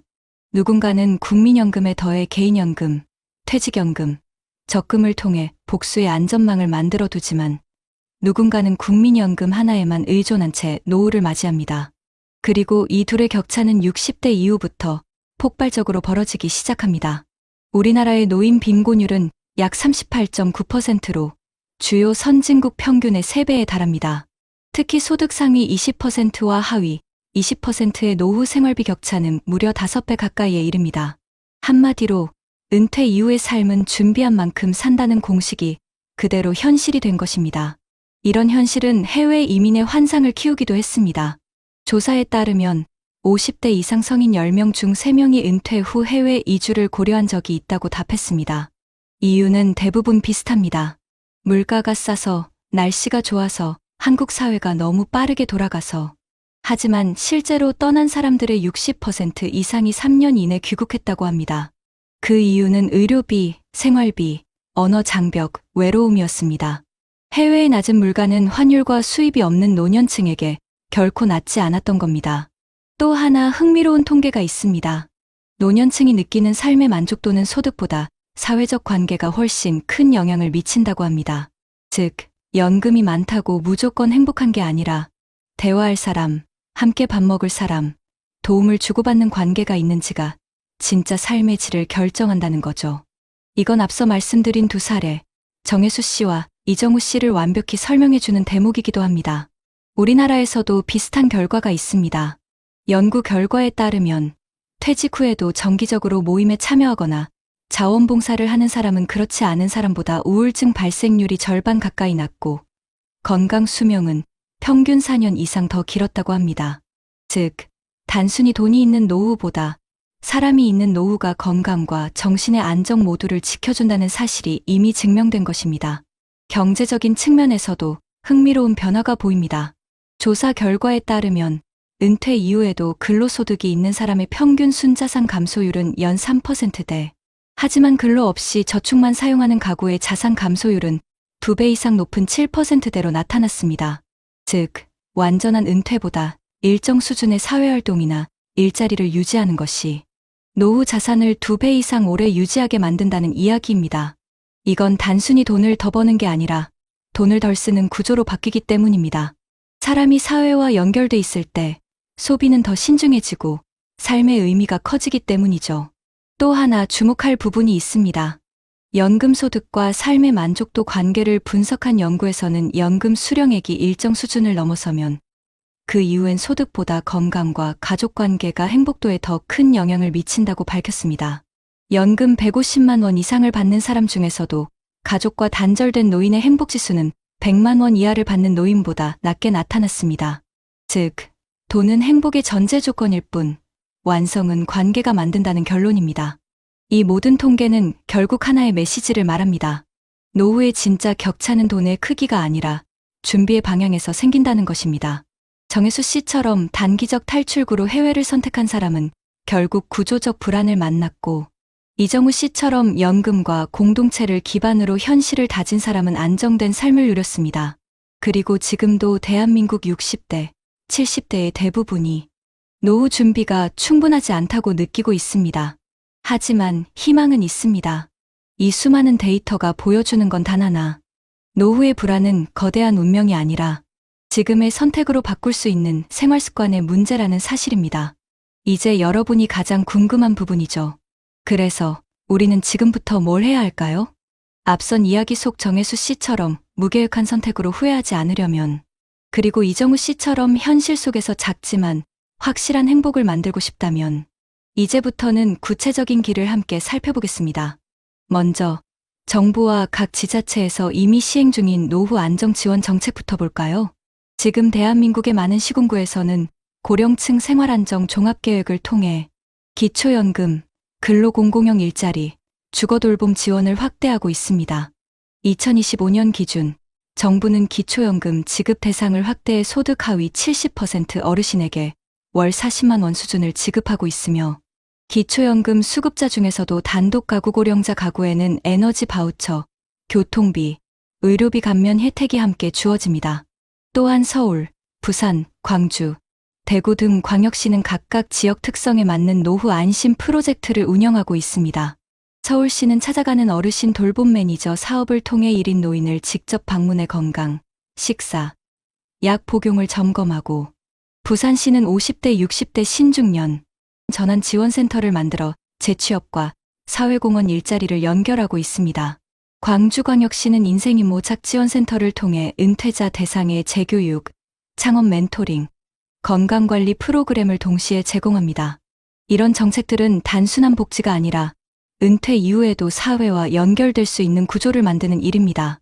경제적인 측면에서도 실질적인 대책이 마련되고 있습니다. 국민연금공단은 60세 이후에도 납부를 연장할 수 있는 임의 계속가입 제도를 운영 중입니다. 퇴직 후에도 일정 기간 보험료를 더 내면 향후 연금 수령액을 최대 20%에서 30%까지 늘릴 수 있습니다. 또한 연금저축과 ISA 통합계좌 제도를 활용하면 세액공제 혜택을 받으며 노후 자금을 안정적으로 불릴 수 있습니다. 최근 금융위원회는 연금 계좌의 세액공제 한도를 상향하고, 지방자치단체들도 노후 자산관리 아카데미 프로그램을 운영해 50대, 60대 시민들에게 실제 투자 실습과 절세 전략을 교육하고 있습니다. 주거 문제를 해결하기 위한 정책도 빠르게 변하고 있습니다. 한국토지주택공사는 고령층을 위한 매입임대형 공공실버주택을 전국적으로 확대하고 있습니다. 2025년 현재 전국에 약 7,000세대 이상이 운영 중이며, 이 주택은 보건소와 복지관과 연계되어 의료, 돌봄 서비스를 동시에 제공합니다. 또한 지자체별로는 노후주택 리모델링 지원 사업을 통해 고령자 단독 가구의 화장실, 문턱, 손잡이, 조명 등을 교체해주는 사업도 활발히 시행 중입니다. 이런 정책들은 단순한 집이 아니라 안전한 생활 기반을 다시 만들어주는 제도입니다. 여러분, 건강과 돌봄 문제도 빼놓을 수 없겠죠. 최근 보건복지부는 커뮤니티 케어 통합돌봄을 전국으로 확대했습니다. 이 제도는 병원 퇴원 후에도 노인이 혼자 집에서 생활할 수 있도록 지자체, 복지기관, 간호사, 요양보호사 등이 팀을 이뤄 지원하는 체계입니다. 현재 130여 개 지역에서 시범 운영 중이며 2026년까지 전국 확대가 목표입니다. 여기에 더해 일부 시군은 노인 맞춤형 방문 재활 서비스, 치매 안심마을 등을 병행 운영하면서 노인이 요양시설이 아닌 지역사회 안에서 스스로의 일상을 유지할 수 있도록 돕고 있습니다. 이제 시선을 해외로 조금 돌려볼까요? 우리보다 먼저 고령사회에 진입한 나라들의 정책은 한국이 앞으로 나아갈 길을 보여줍니다. 먼저 일본입니다. 일본은 2000년대 초부터 지역 포괄 케어 시스템을 구축해 의료, 돌봄, 주거, 생활 지원을 하나의 네트워크로 묶었습니다. 덕분에 일본의 고령자 중 80% 이상이 요양시설이 아닌 자택에서의 노후를 보내고 있습니다. 특히 지방정부가 직접 운영하는 시민자원봉사 포인트 제도는 노인이 봉사활동을 하면 일정 포인트를 쌓아 식사 배달, 교통 서비스, 병원 동행 등으로 다시 사용할 수 있게 한 제도입니다. 이 덕분에 일본의 고령층 자원봉사 참여율은 50%를 넘어섰고 사회적 고립감이 절반 이하로 줄어들었습니다. 또 다른 나라는 독일입니다. 독일은 1995년부터 장기요양보험을 법제화해 모든 국민이 일정 금액을 의무적으로 납부하도록 했습니다. 이 제도 덕분에 가족이 직접 돌봄을 할 경우에도 정부가 현금 급여를 지원하며 돌봄 전문 인력은 국가가 인증하고 지방정부가 고용합니다. 그 결과 독일의 고령자 중 70% 이상이 가정 기반 돌봄을 유지하고 있고 노인 빈곤율은 전체 인구 대비 10% 수준으로 안정되어 있습니다. 최근에는 디지털 헬스케어 시스템을 접목해 의사 진료와 복지 서비스를 하나의 온라인 플랫폼에서 받을 수 있도록 통합했습니다. 이런 제도는 결국 국가가 개인의 노후를 공동 책임지는 구조로 진화한 것입니다. 그렇다면 우리나라도 어떻게 해야 할까요? 답은 이미 가까운 곳에 있습니다. 서울 노원구는 100세 행복마을 프로젝트를 통해 노인 일자리, 건강관리, 주거복지, 문화교육을 한 곳에서 지원하고 있습니다. 경기도 부천시는 은퇴 후 커뮤니티 밤 사업을 만들어 퇴직자들이 공동 텃밭을 가꾸며 지역에 판매할 수 있도록 했습니다. 이런 시도들은 단순한 복지 정책이 아니라 은퇴 이후에도 스스로 일어설 수 있는 구조를 만드는 모델입니다. 결국 핵심은 국가의 제도와 개인의 선택이 함께 가야 한다는 것입니다. 정부의 정책은 안전망을 만들지만 그 위에 삶의 방향을 세우는 건 우리 자신이죠. 지금이라도 늦지 않았습니다. 국민연금 납부 이력 점검, 개인연금 세액공제 활용, 지자체 평생학습관 프로그램 참여, 사회공헌 일자리 신청. 이 모든 게 오늘 당장 우리가 할 수 있는 현실적인 준비입니다. 노후는 어느 날 갑자기 오는 폭풍이 아니라 매일의 선택이 쌓여 만들어지는 계절입니다. 한 번의 실수로 인생이 바뀌는 정혜수 씨의 길을 피하고 꾸준한 준비로 삶을 다져온 이정우 씨처럼 지금 이 순간부터라도 내 인생의 텃밭을 가꾸기 시작하면 됩니다. 여러분의 노후가 두려움이 아닌 감사의 시간이 되길 바랍니다. 그리고 그 시작은 바로 오늘입니다. 햇살은 누구에게나 비추지만 그 빛을 품는 마음은 사람마다 다르다. 어떤 이는 욕심으로 그늘을 만들고 또 어떤 이는 감사로 빛을 더 깊게 새긴다. 그리고 그 차이는 결국 준비된 마음에서 시작된다. 여러분, 오늘 이야기에 등장했던 두 사람을 다시 떠올려 볼까요?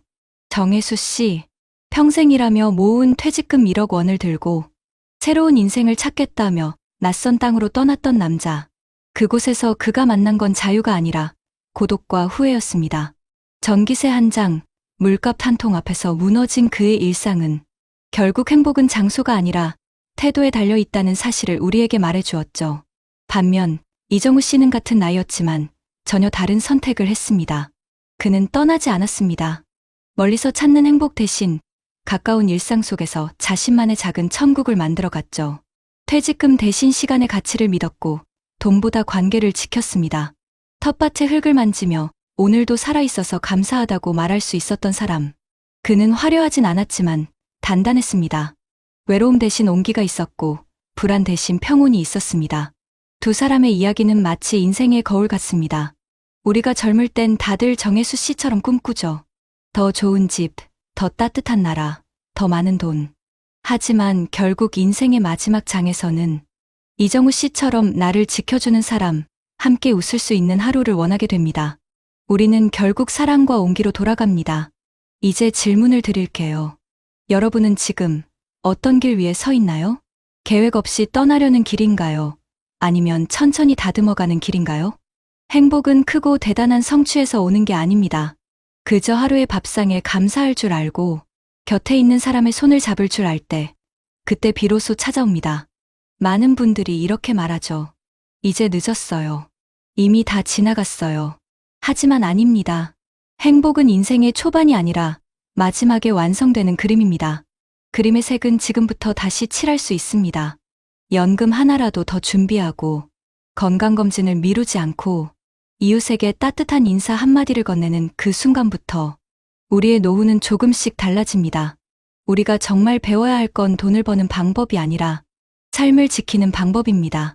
그 방법은 거창하지 않습니다. 하루에 10분이라도 내 마음을 돌보고 내 가족에게 사랑한다는 말을 남기는 것, 그리고 내일을 조금이라도 준비하는 것. 그게 바로 인생을 지키는 힘입니다. 정혜수 씨가 남긴 건 떠나면 행복할 줄 알았는데 아니었다는 후회였지만 이정우 씨가 남긴 건 지금 이 자리가 행복하다는 미소였습니다. 우리의 선택이 이 두 사람 중 누구를 닮을지는 지금의 마음가짐에 달려 있습니다. 결국 노후란 삶의 크기가 아니라 마음의 깊이로 완성되는 시이니까요. 여러분, 기억하세요. 행복은 준비된 사람의 마음에 피는 꽃입니다.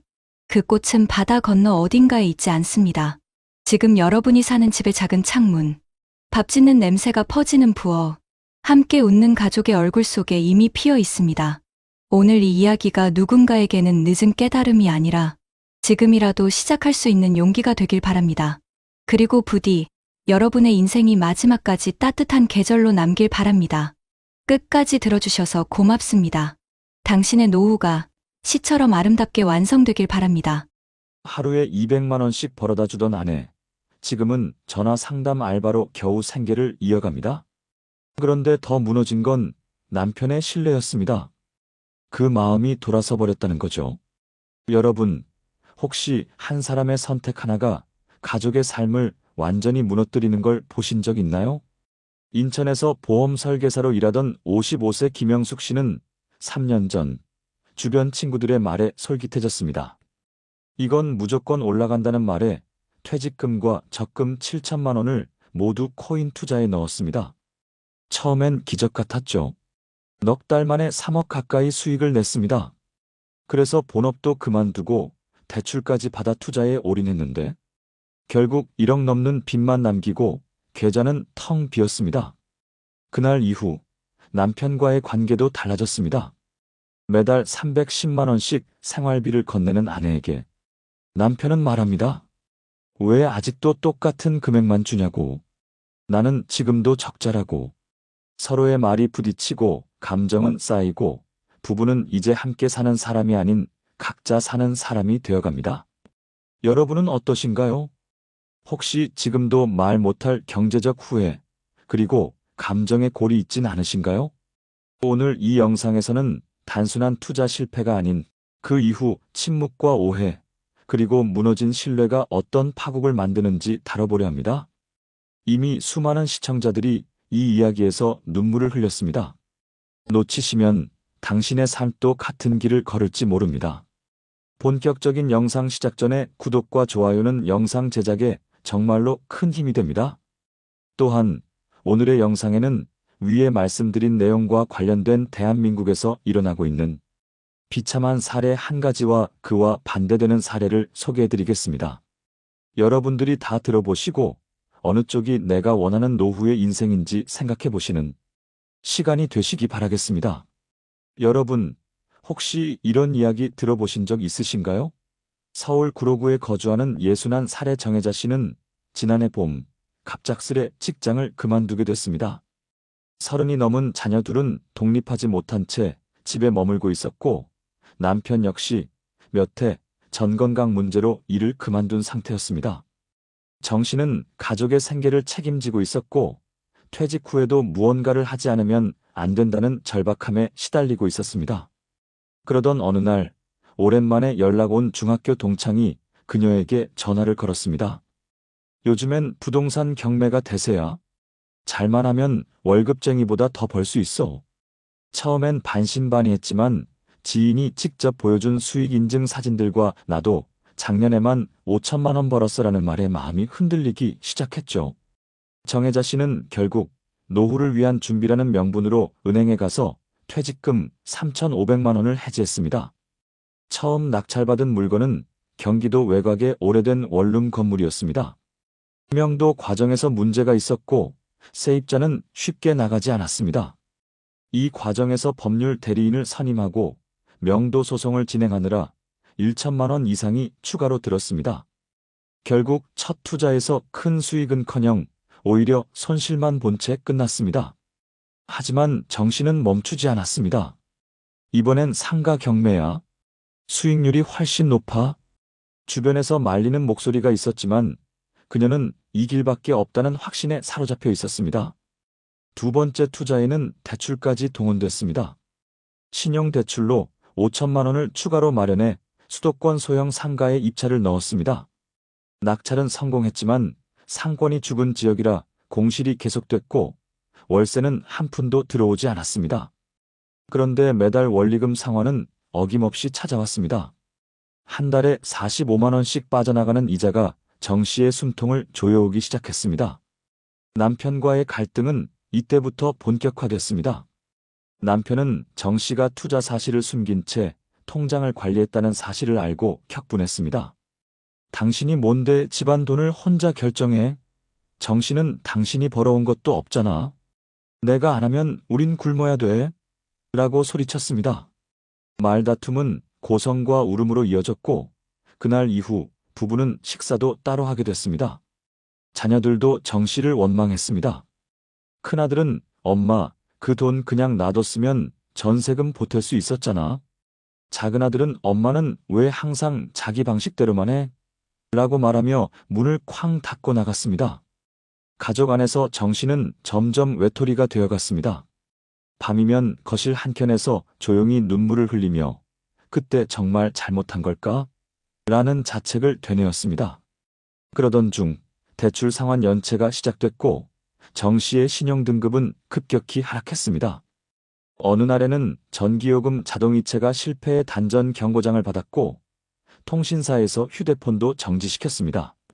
정 씨는 결국 신용회복위원회의 도움을 받기 위해 상담을 받으러 갔고 그 자리에서 본인의 이름으로 등록된 채무가 총 1억 500만 원에 달한다는 사실을 확인하게 됩니다. 정 씨는 이후 동사무소에서 실시하는 중장년 여성 일자리 프로그램에 지원하여 재취업을 시도했지만 허리 통증과 체력 부족으로 하루도 채 버티지 못했습니다. 마지막으로 남은 선택은 새벽 시간대 편의점 청소 알바였습니다. 오전 4시에 일어나 일을 나가고 아침 9시에 돌아와서는 그대로 잠들곤 했습니다. 이런 생활이 어느덧 5개월째 계속됐습니다. 지금도 그녀는 하루 5시간씩 서서 물건을 진열하고 바닥을 닦으며 노후를 준비한다는 이름으로 저지른 선택들을 떠올립니다. 정 씨는 누구보다 가족을 생각했고 누구보다 책임감이 있었던 사람이었습니다. 하지만 지금 그녀는 자신이 가장 아끼던 가족에게 외면당한 채 고개를 들지 못하고 살아가고 있습니다. 가끔은 지하철역에서 전단지를 받다가 노후 자금, 안전하게 지키는 법이라는 문구에 멍하니 시선을 뗍니다. 그때마다 정 씨는 뒤늦은 후회를 떠올립니다. 왜 난 그걸 몰랐을까? 왜 그때 아무한테도 상의하지 않았을까? 그렇게 혼잣말을 하며 발걸음을 돌립니다. 그녀는 요즘 주변 사람들과도 거리를 두고 지냅니다. 친한 친구의 모임에도 나가지 않고 휴대폰에 저장된 연락처 대부분이 연락 두절이 되었습니다. 투자 실패라는 말을 들은 순간 다들 하나둘 연락을 끊었기 때문이죠. 유일하게 연락을 이어가는 한 친구마저도 아직도 그 얘기야? 이제 그만 잊고 살아라는 말을 한 이후 그녀는 조용히 그마저도 멀리하게 됩니다. 하루는 가까운 시장에 들렀을 때 몇 년 전 함께 일하던 후배를 우연히 만났습니다. 선배, 요즘 어떻게 지내세요? 라는 인사에 정 씨는 잠시 말을 잇지 못했습니다. 입에서 맴도는 말은 많았지만 결국 그럭저럭 잘 지내라는 한마디로 대화를 마쳤죠. 마음속에 쌓인 말들이 많았지만 아무것도 꺼낼 수 없었습니다. 말문이 막힌 건 부끄러움도 분노도 아닌 스스로에 대한 실망이었습니다. 정 씨는 지금도 밤마다 가계부를 펼쳐봅니다. 하루 수입은 5만 7천 원, 교통비와 식비를 빼면 남는 건 거의 없습니다. 그래도 통장에 찍히는 작은 숫자들을 볼 때면 그나마 내가 아직 살아있구나 하는 위안이 든다고 합니다.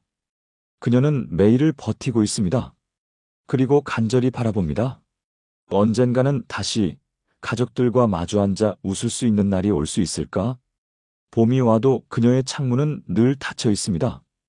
꽃이 피는 소리조차 그녀의 일상에는 닿지 않습니다. 하루는 편의점 점장이 말했습니다. 이 나이에 새벽에 일 나오기 힘드시죠? 정신은 웃으며 몸보다 마음이 더 추워요. 라고 답했지만 그 말은 오래도록 점장의 기억에 남았다고 합니다. 그녀는 가족들에게 어떤 기대도 하지 않게 되었습니다. 남편과는 일주일에 한두 마디 정도만 나눌 뿐이고 자녀들은 여전히 각자의 생활에 바빠 얼굴 보기도 어렵습니다. 어쩌면 가족이라는 단어는 그녀에게 점점 의미가 사라져가는 것처럼 느껴졌습니다. 하지만 아이들 방에 걸려있는 졸업사진을 바라볼 때면 여전히 마음 깊은 곳에서 미안함과 사랑이 동시에 밀려옵니다. 그녀는 말합니다. 나는 좋은 의도로 시작했어요. 우리 가족 좀 더 나아질 수 있을 거라고 믿었죠. 근데 그게 이렇게 될 줄은 정말 몰랐어요. 지금도 그녀는 가끔 인터넷에서 투자 성공 비결 같은 영상을 보며 자신이 놓친 것들, 잘못 믿은 것들을 곱씹습니다. 그리고는 천천히 화면을 닫습니다. 이젠 늦었죠? 난 그럴 시간이 없어요. 라고 말하며 새벽 일을 나갈 준비를 다시 시작합니다. 정혜자 씨의 이야기는 특별하지 않습니다. 그래서 더 슬픕니다. 우리 주변 어디서나 보이지 않는 곳에서 이렇게 무너지고 있는 사람들이 있습니다. 그들은 조용히 웃고 조용히 일하고 조용히 울고 있습니다. 아무에게도 말하지 못한 채 하루하루를 버티고 있습니다. 이제 그녀의 하루는 반복되는 시간표 속에서 흘러갑니다. 새벽 4시 기상, 9시 귀가, 오후엔 짧은 낮잠, 그리고 저녁이 되면 텅 빈 거실에 앉아 다시 가계부를 씁니다. 그렇게 시간을 보내며 정신은 더 이상 희망보다는 유지를 목표로 살아갑니다. 그리고 조용히 기도합니다. 내일은 오늘보다 덜 아프게 해주세요. 몸도 마음도요. 정혜자 씨처럼 말없이 감내하는 이들의 삶이 언젠가는 빛을 되찾을 수 있기를 바라는 마음으로 이 이야기를 마칩니다. 여러분 어떠시나요? 위의 사례는 정말 비참하고 서글픈 인생 아닌가요? 하지만 지금부터 소개해드리는 사례는 정반대의 선택으로 행복한 노후를 보내고 있는 분을 소개해드리겠습니다. 강원도 원주시에 사는 68살의 이준영 씨는 퇴직 후에 삶을 일찌감치 준비한 분입니다. 35년 동안 공공기관에서 근무했던 그는 50대 중반부터 이제부터는 노후 준비의 시간이라며 하루 1시간씩 경제 관련 책을 읽는 습관을 들이기 시작했습니다. 그는 남들이 투자에 열을 올릴 때 오히려 투자하지 않는 법부터 배웠다고 합니다. 돈을 굴리는 것보다 새는 돈을 막는 게 먼저라는 철학 아래 자신의 생활비 구조를 꼼꼼히 분석했고 지출을 줄이는 방법을 먼저 실천했습니다. 퇴직 직후 그는 퇴직금 약 1억 5천만 원 중 절반은 즉시 정기예금으로 묶고 나머지는 국민연금과의 흐름을 맞춰 최소한의 생활비를 확보하는 구조를 설계했습니다. 그가 가장 중점을 둔 것은 고정 수입의 확보였습니다. 퇴직 이후에도 일정 수입이 지속되어야 불안하지 않고 존엄을 지킬 수 있다는 생각 때문이었습니다. 그래서 그는 일찍이 지역 사회에서 운영하는 시니어 사회공헌 일자리에 지원했고 매주 사흘은 도서관에서 아이들의 독서 지도를 맡고 있습니다. 월 수입은 25만 원 남짓이지만 이 일이야말로 그의 삶에 의미를 더해주는 활동이라 말합니다. 이 씨는 매달 들어오는 국민연금 98만 원, 도서관 활동비, 그리고 정기예금에서 나오는 이자로 생계를 유지하고 있습니다. 월 지출은 약 150만 원 수준이며 생활은 절제되어 있지만 결코 궁핍하지 않습니다. 그는 이렇게 말합니다. 돈이 많아서 행복한 게 아니라 필요한 만큼을 준비했기 때문에 불안하지 않은 거예요. 그의 자녀들은 이미 모두 독립의 가정을 꾸렸고 이 씨는 자식에게 의존하거나 재산을 나눠주지 않았습니다. 대신 그는 자녀들에게 이렇게 말했습니다. 아버지는 너희에게 재산을 물려주지 않는다. 대신 스스로 살아갈 힘을 가르쳐 줄게. 그의 이 철학은 자녀 교육에서도 그대로 드러났고 실제로 자녀들은 부모에게 경제적 도움을 요청한 적이 단 한 번도 없었다고 합니다. 그는 주말마다 근처 산책길을 걷습니다. 동네 마을회관에서 열리는 무료 요가 강좌에도 꾸준히 참여하며 건강을 관리하고 있죠. 일주일에 2번은 친구들과 함께 작은 밴드 활동도 하고 있습니다. 특히 매월 첫째 주 금요일에는 지역 경로당에서 시니어 경제 수업을 자발적으로 열어 자신이 배운 노후 준비 지식을 이웃들과 나누는 활동도 이어가고 있습니다. 내가 책에서 배운 것들, 시행착오를 줄일 수 있다면 이웃에게 나누는 게 맞죠. 그는 말보다 실천으로 존경을 얻고 있는 인물입니다. 물론 이 씨의 삶도 평탄한 것만은 아니었습니다. 63살 때 무릎 관절염으로 수술을 받아야 했고 그 후 몇 달간 도서관 일을 쉬어야 했습니다. 하지만 그는 미리 마련해둔 의료비 적립 통장에서 비용을 지불했고 건강보험의 보장도 최대한 활용했습니다. 그는 미래는 예측이 아니라 준비의 문제라고 단정짓습니다. 그래서 그는 지금도 매일 아침 눈을 뜨면 그날 사용할 경비를 가계부에 미리 기입하고 나섭니다. 그의 하루는 단순하지만 꽉 차 있습니다. 오전엔 도서관, 오후엔 산책, 저녁엔 책 읽기와 일기 쓰기, 그리고 한 달에 한 번씩 아내와 함께 소박한 식당에 가서 외식을 즐깁니다. 그는 말합니다. 젊었을 땐 바빠서 못했던 것들, 지금은 여유롭게 누릴 수 있어요. 준비만 되어 있다면 노후는 두려운 게 아니더라고요. 이준영 씨는 지금도 매년 말이면 가족과 함께 집 근처 한옥 민박을 빌려 하룻밤을 보냅니다. 자녀들과 손주들이 모여 함께 저녁을 먹고 작게나마 서로의 근황을 나누는 그 시간을 가장 소중하게 여긴다고 합니다. 그는 올해부터 유언장을 미리 작성해 공증을 준비하고 있습니다. 자녀들에게 남길 재산은 많지 않지만 아버지로서의 마지막 책임이라 여겨 신중하게 하나씩 정리해 나가고 있죠. 그의 책상에는 매년 세운 노후 인생 계획표가 붙어 있습니다. 거기엔 올해 목표로 건강하게 100살까지 걷기, 연간 독서량 50권 유지하기, 손주에게 편지 10통 쓰기 등이 적혀 있습니다. 그는 그 목표들을 실천하면서 오늘 하루도 만족스럽게 살아갑니다. 이 씨는 종종 자신과 같은 세대의 사람들에게 조언을 부탁받는다고 합니다. 그럴 때마다 그는 지금이라도 늦지 않았어요. 작은 것부터 줄이고 작게라도 기록하세요. 그리고 절대 무리하지 마세요. 라고 이야기합니다. 그의 이야기를 들은 지인 중 몇 명은 실제로 가계부를 쓰기 시작했고 소비 습관을 바꾸었다고 전해옵니다. 이 씨는 그럴 때마다 나 하나 잘 사는 것보다 주변이 같이 좋아지는 게 진짜 복이에요라며 웃습니다. 이준영 씨의 노후는 편안합니다. 그 평안함은 저절로 온 것이 아닙니다. 오랜 시간 꾸준히 쌓아온 습관, 절제된 선택, 그리고 관계의 존중이 만든 결과입니다. 우리는 종종 거창한 성공을 꿈꾸지만 어쩌면 진짜 성공은 조용히, 그러나 단단하게 살아가는 이준영 씨 같은 인생 아닐까요?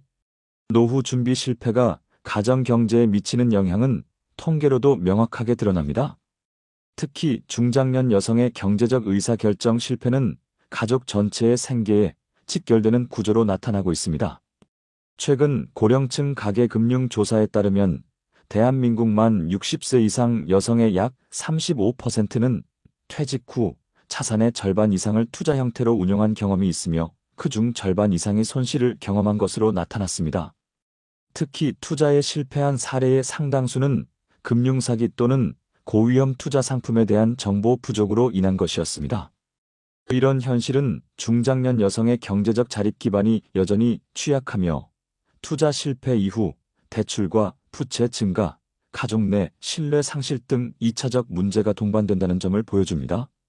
해외 사례를 살펴보면 유사한 문제가 동일하게 발생하고 있습니다. 유럽연합이 발표한 중장년층 자산관리 보고서에서는 고령 여성 투자자의 경우 정보 비대칭과 감정적 의사결정 경향으로 인해 손실 위험이 평균적으로 남성보다 25% 높게 나타났습니다. 특히 투자 경험이 부족하거나 가족의 생계를 스스로 책임져야 하는 상황일수록 리스크 판단 능력이 저하된다는 분석도 제시되었습니다. 이러한 통계는 단순히 개인의 실수라기보다 노후 불안과 사회적 고립이 결합되어 무리한 경제활동으로 이어지는 구조적 문제임을 시사합니다. 또한 국내 고용노동부 산하기관의 발표에 따르면 은퇴 후 새로운 수익 활동을 시도한 중장년층의 32%는 1년 이내에 다시 취업을 고려하게 되는 상황에 직면하며 그 원인의 절반 이상은 예상보다 빠른 자금 소진과 투자 실패로 인한 재정 악화였습니다. OECD 보고서에서도 비슷한 경고가 이어집니다.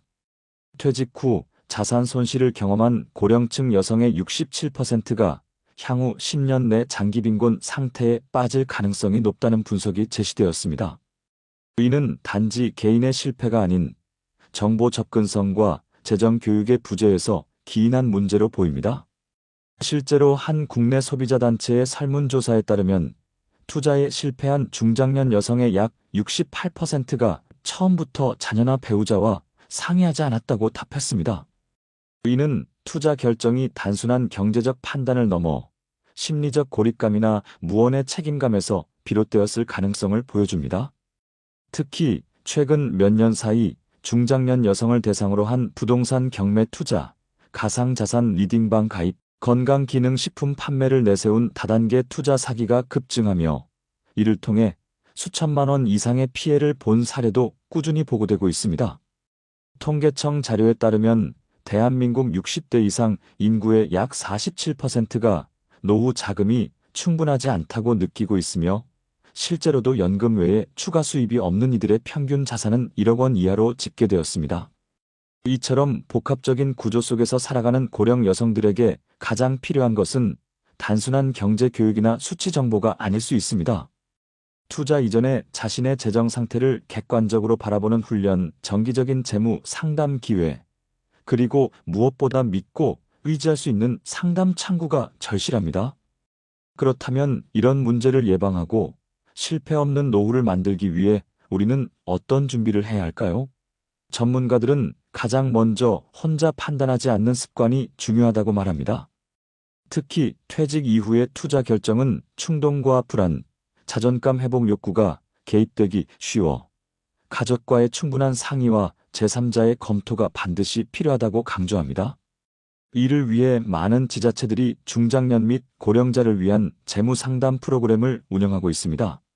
서울시는 중장년 생애설계 상담 서비스를 통해 은퇴 이후 자산관리, 주거 이전, 일자리, 건강 등 통합적인 상담을 제공하고 있으며 서울시 50플러스 재단에서는 실제로 퇴직자를 위한 금융교육과 10일 재정 컨설팅도 실시하고 있습니다. 부산광역시는 시니어 금융생활지원 서비스를 도입해 지역 내 고령층을 대상으로 기초 금융 지식과 사기 예방 교육을 정기적으로 시행하고 있으며 특히 고위험 투자 유도 전화에 대한 대처 방법과 실제 피해 사례 중심의 교육을 통해 실질적인 대응 역량을 높이고 있습니다. 또한 광주 북구는 지역 복지관과 연계해 여성 노년 경제 회복 프로그램을 운영 중인데 퇴직 여성들을 대상으로 재정 자립 로드맵을 구성하고 월 단위 소그룹 상담을 실시해 중장기 계획 수립을 돕고 있습니다. 이와 같은 프로그램은 단순한 지식 전달이 아닌 함께 관리하는 시스템으로 중장년 여성의 재정적 고립을 줄이는 데 효과적이라는 평가를 받고 있습니다. 해외의 경우 일본은 고령자 금융사기 피해를 막기 위한 법적 장치를 강화하고 있습니다. 고령 소비자 보호법은 은행, 보험사 등 금융기관이 만 65세 이상 고객과 계약을 체결할 때 복수 설명제를 도입해 반드시 가족이나 제3자와 함께 설명을 듣도록 하고 그 과정이 녹음 또는 서면으로 남아야만 계약이 성립하도록 규정하고 있습니다. 이 제도는 고령자 스스로의 판단에만 의존하지 않도록 보호망을 구축하고 있다는 점에서 긍정적인 효과를 보이고 있습니다.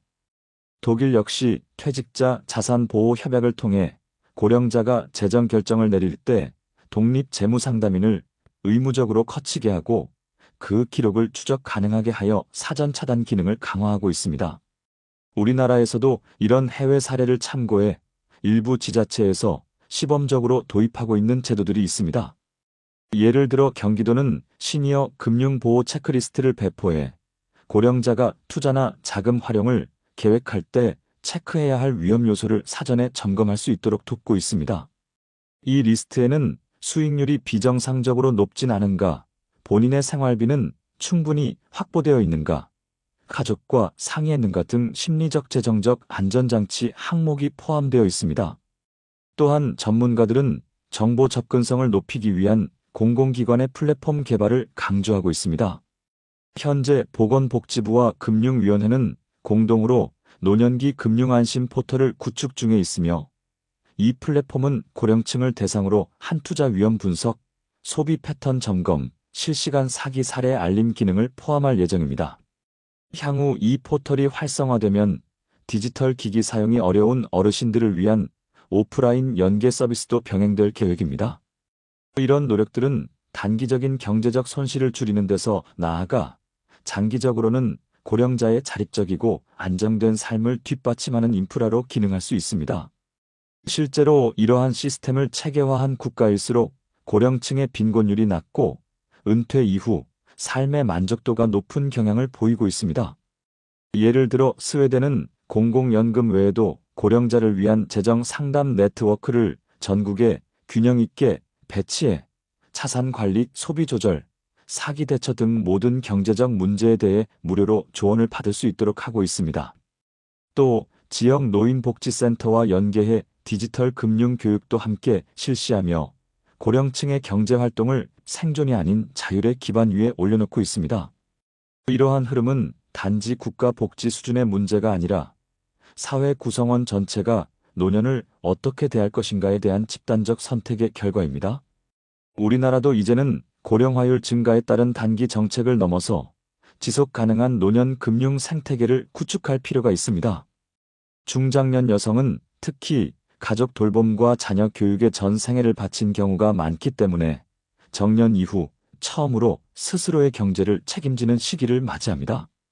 이 시기를 안전하게 건너기 위해서는 단지 투자 조심하세요라는 말보다 더 세밀하고 체계적인 제도와 정서적 지지망이 필요합니다. 따라서 전문가들은 정부가 중심이 되어 전국 단위의 재정회복 컨설팅 센터를 설치하고 시군구별로 실질적인 재무 위험 진단과 회복 프로그램을 제공할 것을 권고하고 있습니다. 이러한 구조가 실현된다면 정혜자 씨와 같은 수많은 어르신들이 투자 실패 후에 혼자 책임을 지거나 가족과의 갈등 속에서 스스로를 탓하지 않아도 되는 사회가 될 것입니다. 실패가 곧 낙인이 아니라 다시 시작할 수 있는 기회로 이어질 수 있도록 우리 사회의 모든 안전망이 작동해야 할 때입니다. 이제는 개인의 의지나 노력만으로 노후를 안전하게 만들 수 있는 시대가 아닙니다. 주변의 제도, 지역의 프로그램, 국가의 정책을 정확히 알고 활용하는 능력이 곧 삶의 질을 좌우합니다. 무엇보다 중요한 것은 지금 이 순간부터라도 나의 재정 상태를 점검하고 필요할 때 도움을 요청할 수 있다는 용기를 가지는 것입니다. 그 작은 용기가 당신의 노후를 완전히 바꿔놓을 수 있습니다. 지금 이 순간이 바로 당신의 노후를 지키는 출발점입니다. 노을은 하루의 끝이지만 어둠 속에서 다시 피어나는 빛이기도 합니다. 지는 해를 보며 주저앉지 마세요. 당신의 노후는 지금 이 순간부터 다시 빛날 수 있습니다. 여러분, 오늘 이야기 들으시면서 어떤 생각 드셨나요?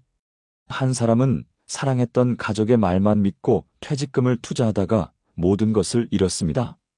마음의 상처는 물론 부부 관계도 흔들렸고 자존심마저 잃게 되었죠.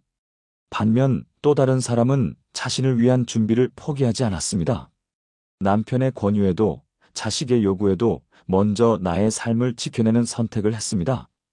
그 결과 그녀는 지금 편안한 방 안에서 자신이 읽고 싶던 책을 읽고 가끔은 동네 도서관에서 자원봉사를 하며 조용한 행복을 누리고 있습니다. 이 두 사람의 차이는 단순히 돈에 많고 적음이 아니었습니다. 노후를 대하는 마음의 자세, 그리고 준비된 선택이었죠. 누군가는 흐르는 시간에 휩쓸려 사라졌고, 누군가는 그 시간을 단단히 붙잡고 자신만의 노후를 지켜냈습니다. 지금 이 순간에도 수많은 분들이 인생의 후반전을 어떻게 살아야 할지 고민하고 계실 겁니다. 하지만 늦지 않았습니다. 지금부터라도 나의 삶을 위한 첫 발걸음을 내딛는다면 노후는 절망이 아니라 두 번째 인생의 기회가 될 수 있습니다. 이제는 스스로에게 이렇게 물어보셨으면 좋겠습니다. 나는 진짜 나를 위해 살아가고 있는가? 누군가의 필요를 채워주기만 하며 살고 있진 않은가?